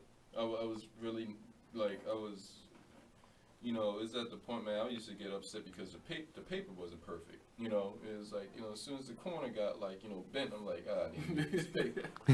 What is this? But the whole thing is, like, you know, I just started, like, becoming more acceptable towards the supposed, in quotations, mistakes that life, you know, gives. But it's really, how can I say, it's really versatile. That's all I can say, man. It's like, I love what I do, man. Can't stress it enough. I'm about to say, the crazy thing about like art and mistakes is, like, a lot of people don't notice them because they don't. Seriously, yeah. Like, you don't, like, I'm creating something out of my mind and I know what I want it to look like, and it might not exactly like that. So I see the mistake in it or the flaw in it. Yeah. But other people is just looking at it for the first time. They, you know what I'm saying? Yeah. They think it's a masterpiece. Yeah. Like, you know, yeah. That's, you get that. Right. That's how I feel about acting when I do when I be doing film work, or I do feature films, or in the show. Yeah. That's what I do full time, bro. And filming, everything else is hobbies, like filming, editing, modeling, promotion. But like I feel the same way, like what you just said, like we can see we mess up in the work, but when someone else see it, they be like, oh my gosh, that's dope, that's amazing. And I'm like, all the time. My friend, you know, like I said, he's probably watching this right now. He oh man, I was his roommate. He come in my room to see the artwork I'm working on. He's like, oh my gosh, this is amazing. I'm like, this just crap. It's like, and I sit there and you know, and I sit in my chair and I look at it. And one thing that I learned that from was my dad, you know, Peter Williams. He's not really my actual father.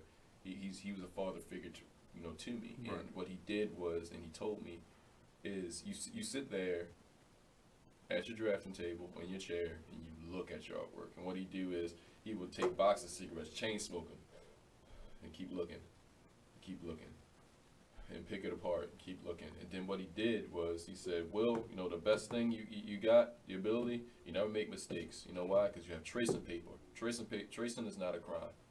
Trace it over again. Trace it over again. Because I was doing graffiti. I was like, yeah, Pop, that's ill, right? And he looked at it. He was like, could use some work, you know. What I like you to do is make sure your graffiti's like a title. It's readable, you know, and also, you know, rep yourself, you know, make it look good. And he showed me, and it was like me. But I loved, you know, letters on front of like fantasy novels and stuff. I was like, oh, that's really cool. So what I did was I always try to conjoin it, make it, you know, look good, make it look neat, make it look balanced, and of all those, that's what I'm talking about. That's it right there. And now I do some of the most mind-blowing work now. Now it's my father that taught me dimension, form, and stuff like that, you know. And yeah, graffiti will teach you all that. Yeah, that goes a long way, because it's just like you got to understand the visual pleasing of certain things and how they look. Like you can really mess something up by it's just looking odd. And I think I have a real like symmetry, like in my mind, like that's how, like I need things to look balanced. They're balanced, huh? Like I just feel like things need to look like they're balanced. I can't stand it. Like, you know, the roads about. No, it's just that, like, what's it called where you have the nerve to have everything straight? Like, you need everything, like OCD? Yeah. My brother has it. Oh, my gosh, he's a soldier, right? My brother. And he just, like, you know, I go in the refrigerator, I grab something and everything. I may not put it back the right way. Like, a milk carton will be tilted. I mean, if you go in my refrigerator, when my brother lives there, everything's, like, in order. Right. And it's everything's perfect, and I'm like at the grocery store again. You know, right. Like you're facing your refrigerator, bro. Yeah, I look in there. You know, I just grab some milk, put it back in there. Maybe I forget to put the cereal back or something like that. He's like, you just messing with OCD, aren't you? Like you just love messing with it. I was like, I kind of do. I actually like the tears. See, I think that's why I like in my artwork, I like the line, like the lines that's in my artwork. It's like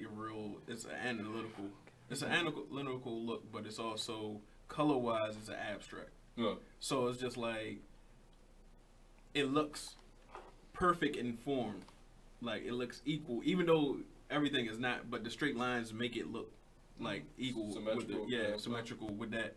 But then with the color, it's just kind of like the color hits you. It's like it's like when you see it, it's like either the color going to hit you first or the line is going to hit you first. Something's going to impress you. So that's how. When you talk about graffiti, and I think graffiti is just like crazy because I never really tried graffiti, but I've seen people do graffiti. Oh my gosh. I think I was at one festival and a guy, Ayanna, and like he was doing graffiti, and it's just like seeing the whole process from beginning to end is crazy because when you seen the end product, it was like, how did you like? Where did you even start? Yeah, the approach and like the end product, but that's the thing. It's like it's godly. It's sort of godly in a way. Like it's like, you know, you look at the earth and if you would ask God something like how the earth was created, you'd be like, where did you start? Like you you know, because everything seems so seamless and, you know, and perfect and everything like that. And it's I think that's one thing that a lot of people try to mimic, you know, the godly form of thing being seamless. You don't even know where to start or where the lines began or ended, you know. So I highly enjoy it. Graffiti, man, I'm telling you, try it out. It's addictive. It's like intoxicating. Once you you know do like your first letter and everything, and you're just like, I need need to do this more. You just look at that wall after wall after wall and everything. I mean, I used to skip school to do graffiti, man. That's a whole, like, graffiti is just like a whole culture, like. Joe, it's like, all right, think about graffiti. Graffiti, right, is so good, right? It's illegal. It's so free. It's illegal. My art is illegal. Like, you're just like, yo, like, and the whole thing is like, it kind of pisses me off when, you know, people go like, oh, you know, I do it for work sometimes, you know, because it doesn't carry that same, you know, message, that same flow, what freedom was in graffiti. You know, people want to, you know, control it, you know, or, you know, buy graffiti, stuff like this. I get that, all right? You know, sales shit won't be a business, but, you know, I love graffiti being illegal for the simple fact is, you know, it gets painted over. Mm-hmm. Ain't that weird? Have you tagged Graffiti Alley yet? Oh yeah, tagged a ton of times. Like, yeah, oh my gosh, if it was a woman, whew, good days. So the whole thing was, I'm just saying, like,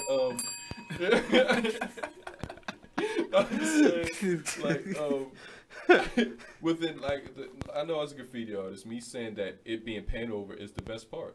It is. And a lot of people go like, what do you mean? You know, like graffiti artists probably, okay, they're probably listening going like, you know, what's this cat talking about? The whole thing is like, it's a form, it's like a creature, you know, that's a fantasy like creature. Once you missed it, it's gone. Right. Yeah, it was there. It was a beautiful piece, and even within myself, I want to see so much graffiti, man. I want to see every last piece of graffiti, you know, in existence, but I can't. That's what makes it so special. It's like women. Like, I want to date them all. I want to learn, see what they are. Well, no, but like, the whole thing is like, it's just something like, you know, you just want to experience it, man.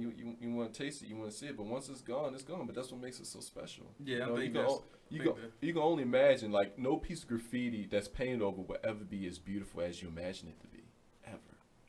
Love it that way.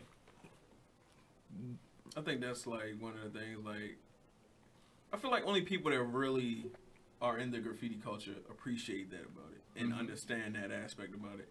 Because like you say, like, they branded graffiti. Yeah. Like, graffiti just got a bad rap, and it's just like, you're seeing some of them, like, not even just beautiful work, but it's just like, where is that? Like, I done seen some graffiti some places, and it's just like, how did you get there? How did you get there? Nobody saw you. I tell people that all the time. They go like, yeah, dude, you know, so we could take that ladder, and I just stop them there. So I don't need no ladders. I don't. Yeah, the city is my ladder. Like, I'm like Daredevil, it's like hopping over buildings and stuff. I've seen graffiti on the side of a water tower. And I'm talking about, like, I'm like driving up Jersey, and it was just like a little stick figure hanging off, and it was just like, who did that? Yeah, it's like the whole thing is, that's another thing about graffiti. It makes your day. Like, you're just like, who did that? You know, it's just like, you know, me being a social service is such a serious place. You know, I'm filling out for food stamps, stuff like that. But I have to doodle on this blank folder. Like, it has to make my day. This blank folder has to make my day. Like that stick figure on the water tower made your day. Someone's probably having a bad day at work. You know, us men, we don't take much stuff like, you know, like seriously sometimes. You know, sometimes I would like, you know, think about a monkey fighting a samurai sometimes. I don't want to take life seriously all the time, but that stick figure just made my day. You know, so. And it's like, it's crazy because the city can dictate, like, where they put the artwork at and make it a different thing. Like, oh, we can put a mural on the side of this thing, but then it's just like that over there on the train or somewhere is, you know, no, we can't do that. Like, oh, man, when we come back, we'll dig a little bit deeper into it. If you want to call and support, 410-702-5657. Your host, TJ TranceVizion Bates, and this is Artist Exchange Art Talk. In.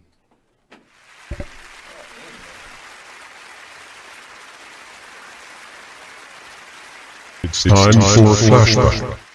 Now I'm not gonna say all Aries stuff. Hey, what's up, good people? It's the man you all know and love, E Digger. Make sure you check us out every Saturday from 5 to 7 p.m. Eastern Standard Time, only on BeExposedRadio.com. Couple minutes left in the segment. Sure. Change is good. Yes. Knowing when to make that change in your life. And I think it's important that you know a strategy. You know where you need to go. But change is good. Everything don't stay the same.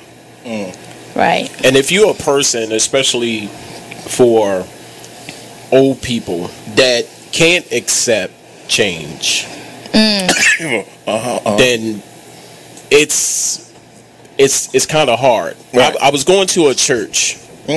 I'm gonna make this real brief. I was going to a church that could not. Some older members. I attended the second oldest black Presbyterian church in the country. That's one. And why are you laughing? Yeah, it's bad that you even knew that. And that's a soundbite. Yeah. So thank you, Eric. we would play certain music, and we implemented a lot of equipment or instruments like drums and piano, and the style of singing changed. And two people out of the congregation, after the service, they would go up to the pastor, sit down, and say, "Hey, sit down. Let me talk to you." And they will critique each song in the service every week, and it was change. It was evolution. You see what I'm saying? Wow. And they could not begin to accept it. Like, they are used to the traditional hymn. The Negro spiritual. Yes. Not only that. You are listening to BeExposedRadio.com, the home of Talk Lately with Monty, every Tuesday at 7 p.m. Hey everybody, check out what you missed on the one and only Be Inspired radio show. So, since we're talking about the book, can you give people a synopsis of what the book is and what's the name of the book again, and then what it's about? The name of the book is From Trial to Afflictions. More than one. You are listening to BeExposedRadio.com. Welcome back to the Artist Exchange Radio. I am your co-host, Hollywood. And I'm your host, TJ TranceVizion Bates, Art Talk, Artist Vision. Check out artistvision.com. I will have, in the month of November, an online pop-up shop with a few artists, roughly around 10. It's also where you'll be able to go online and either go to their links to buy their artwork. It's only a select few merchandise they have up there, but also their bios and see what they're getting into, as well as it's a marketing situation for me to get their work out there on Instagram as well, to like over 300,000 followers and views. So that's coming up on artistvision.com, but artistvision.com is also for artists that I put together to do artist interviews. So if you are an artist and you want to check it out, artistvision.com. It's VIZION, and check it out on Instagram. But today we have Will here. Yeah, what's up? And we was talking about, what were we talking about? We're talking about everything, man. Yeah.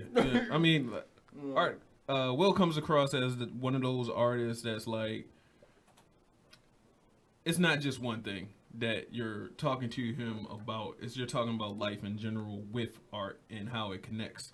So it's not like an artist trying to sell you a piece of painting. It's an artist giving you his life and telling you his story. And he dabbles in a lot of different things. I think some artists don't. But I think you, like, as you said, you've been painted the Renaissance man. So it's a lot of different things that you dabble into, that you do, that creates value in your own work, but also helping out other people and getting them to tell their stories. Yeah, that's art influence as well. Like, yeah, even the people I meet, you know, it influences, like, stories, you know, within my work and everything. Right. So I actually love engaging people. I love talking to people. You know, I will say it all the time, like, oh, I don't like people. Oh my gosh, I swear, I'm lying. Don't believe that. Like I love people. They really they make the spontaneous, you know, acts that life, you know, throws at you. You know, you can't be a punk about it, man. Right. Yeah, you got to get out there. That's one reason why I said, you know, earlier, like, you know, you got to break down those barriers. And the people, you know, who try to engage your work at a show and they're just like, yeah, just take a card. I'm like, oh, wait, you just can't take a card and leave. You like, get this work. You approach over here. Let's take a walk. So you know, we're talking and everything. And like you said, yeah, you know, you just sell a part of yourself. And I seen these Muslim guys down in the harbor. They were selling oils and stuff. You know how Muslims sell oil and stuff. But they were sitting there and they were slumped. They were in the realm of like why am I doing this? And I had to tell them. And I was eating. They're like, yeah, man. One of them was like, "This is stupid. Why are you selling this oil?" Because I took a bite of my sandwich, and I won't like you're selling it wrong. I was like, what do you know? I'm like, what do I know is that you're selling it wrong. So the one thing is, I say, all right. So one thing, did you make them feel something when you're telling them about it? No, you just set them down and say, hey, dude, smell this. You can't go up to people and just say, hey, smell this. Like, what the hell? Like, personal space. Yeah, you just can't have some personal space in this place. So all right. So I went up to the guy and you know, and I told him, I said, all right, let me sell some oil for you. He was like, all right, you know what? I'll sell two. How much they go for? $5. Word. So the whole thing is, I went to these three ladies. I said, hey, excuse me, like, you know, would you guys like to? I said, forget about it. I said, all right, I'll be honest with you.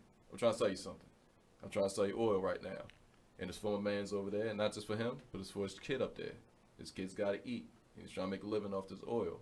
I'm saying, well, one of you ladies love to buy one of this oil. I'll at least try it out. You may not like it. Give it to a friend.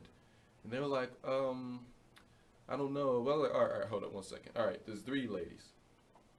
All right, it's only $5. I said, for at least three ladies, let's work something out here.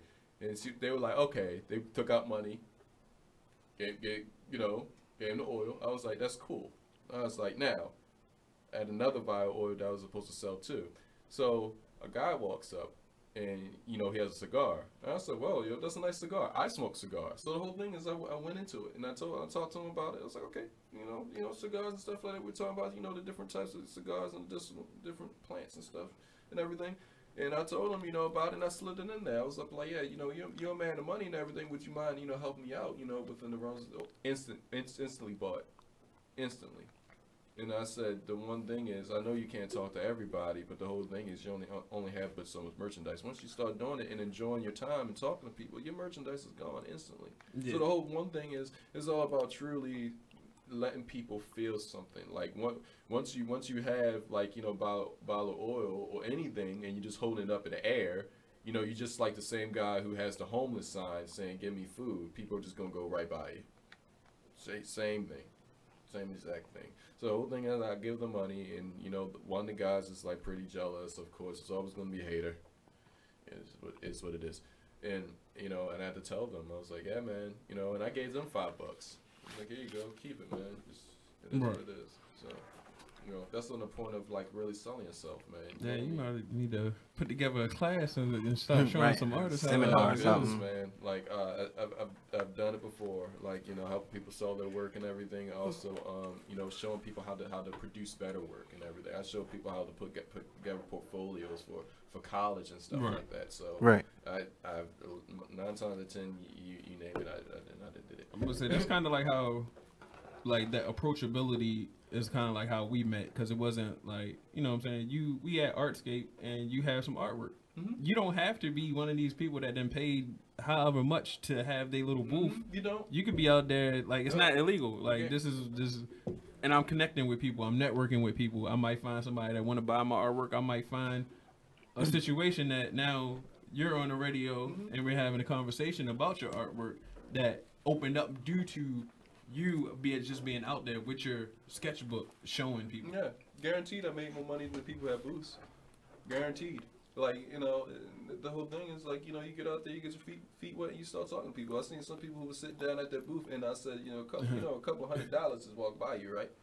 No, a couple of $1,000 actually, because there's hundreds of people here, and people will be darn near so interested in your work. And that's the same thing with like comedy. Comedy, people come there to listen to your stories. They come there for the value. That's one reason why people pay for the tickets. So, you know, like, you know, move them, woo them, make them laugh, you know, make them cry, whatever you got to do, you know, in order to you know, pay the price for admission. And, you know, a part of you is there with them forever. Right. Yeah. I got a question for you before we actually end our segment, because it's during that time. But what advice would you give your 17-year-old self? My 17-year-old self. Wow. There's a lot of advice I would give my 17-year-old self, because I was the craziest thing possible. Oh my gosh. I'm still known as the black sheep of the family. But one thing I would say really to my 17-year-old self is just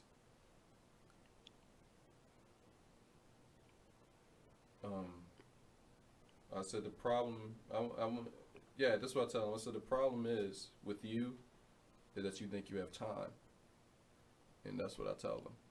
And the second thing I will tell him is that people go, but how they left stay forever. And that's what I'll tell him too. And I'll be out. Whatever you do with that, that's up to you. 17-year-old self. Okay. You can tell people where to find your work or how to find you on social media. Oh yeah, on social media, Will W. Morris, right? Just hit me in my inbox. I'm free. I'll talk to you anytime down there.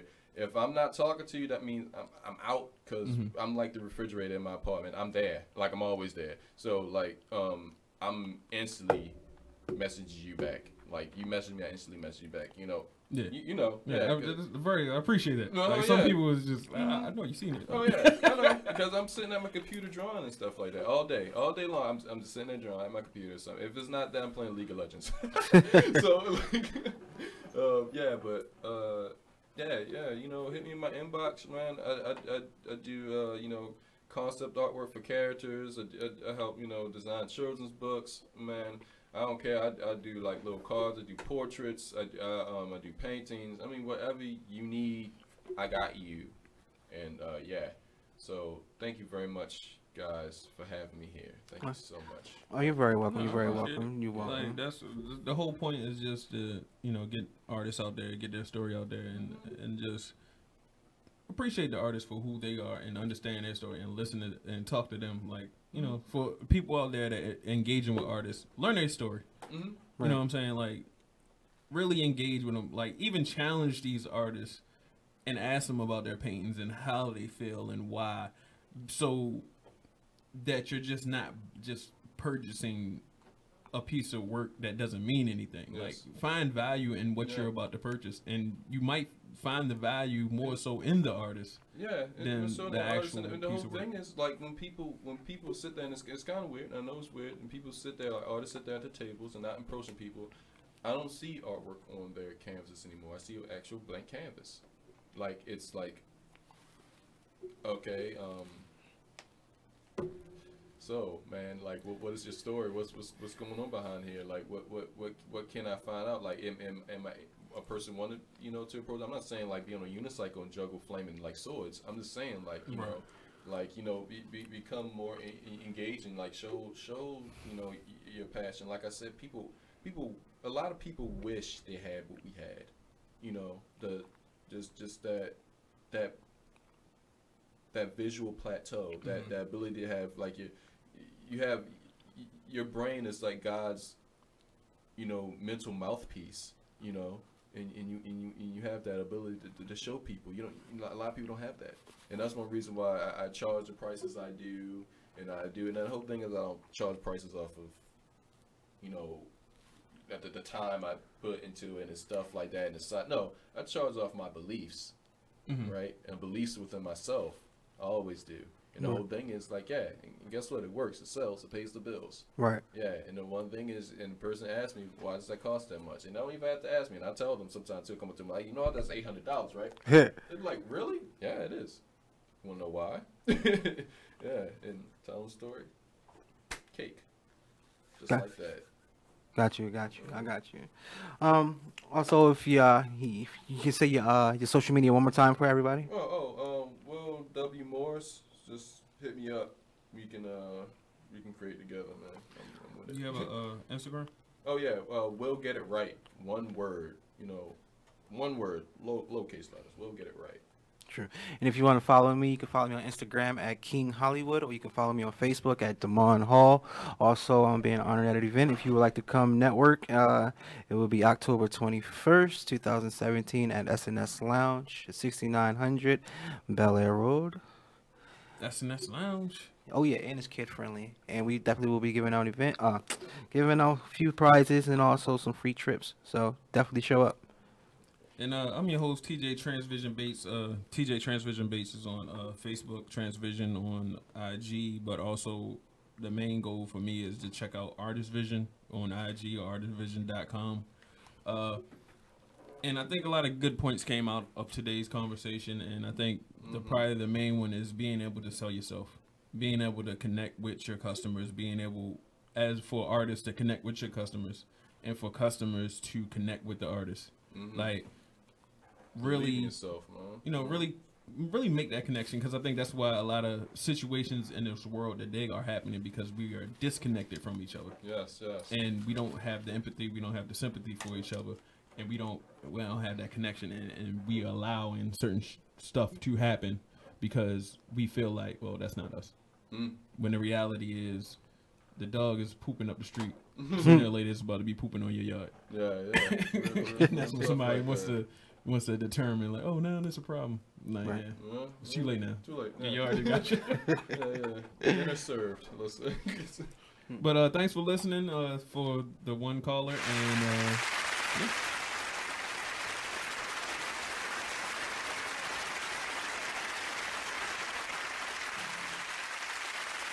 The Artist Exchange Radio Show every Friday, 7 p.m. to 9 p.m. Every Saturday, 12 p.m. to 2 p.m. Real artists, real talk, real live.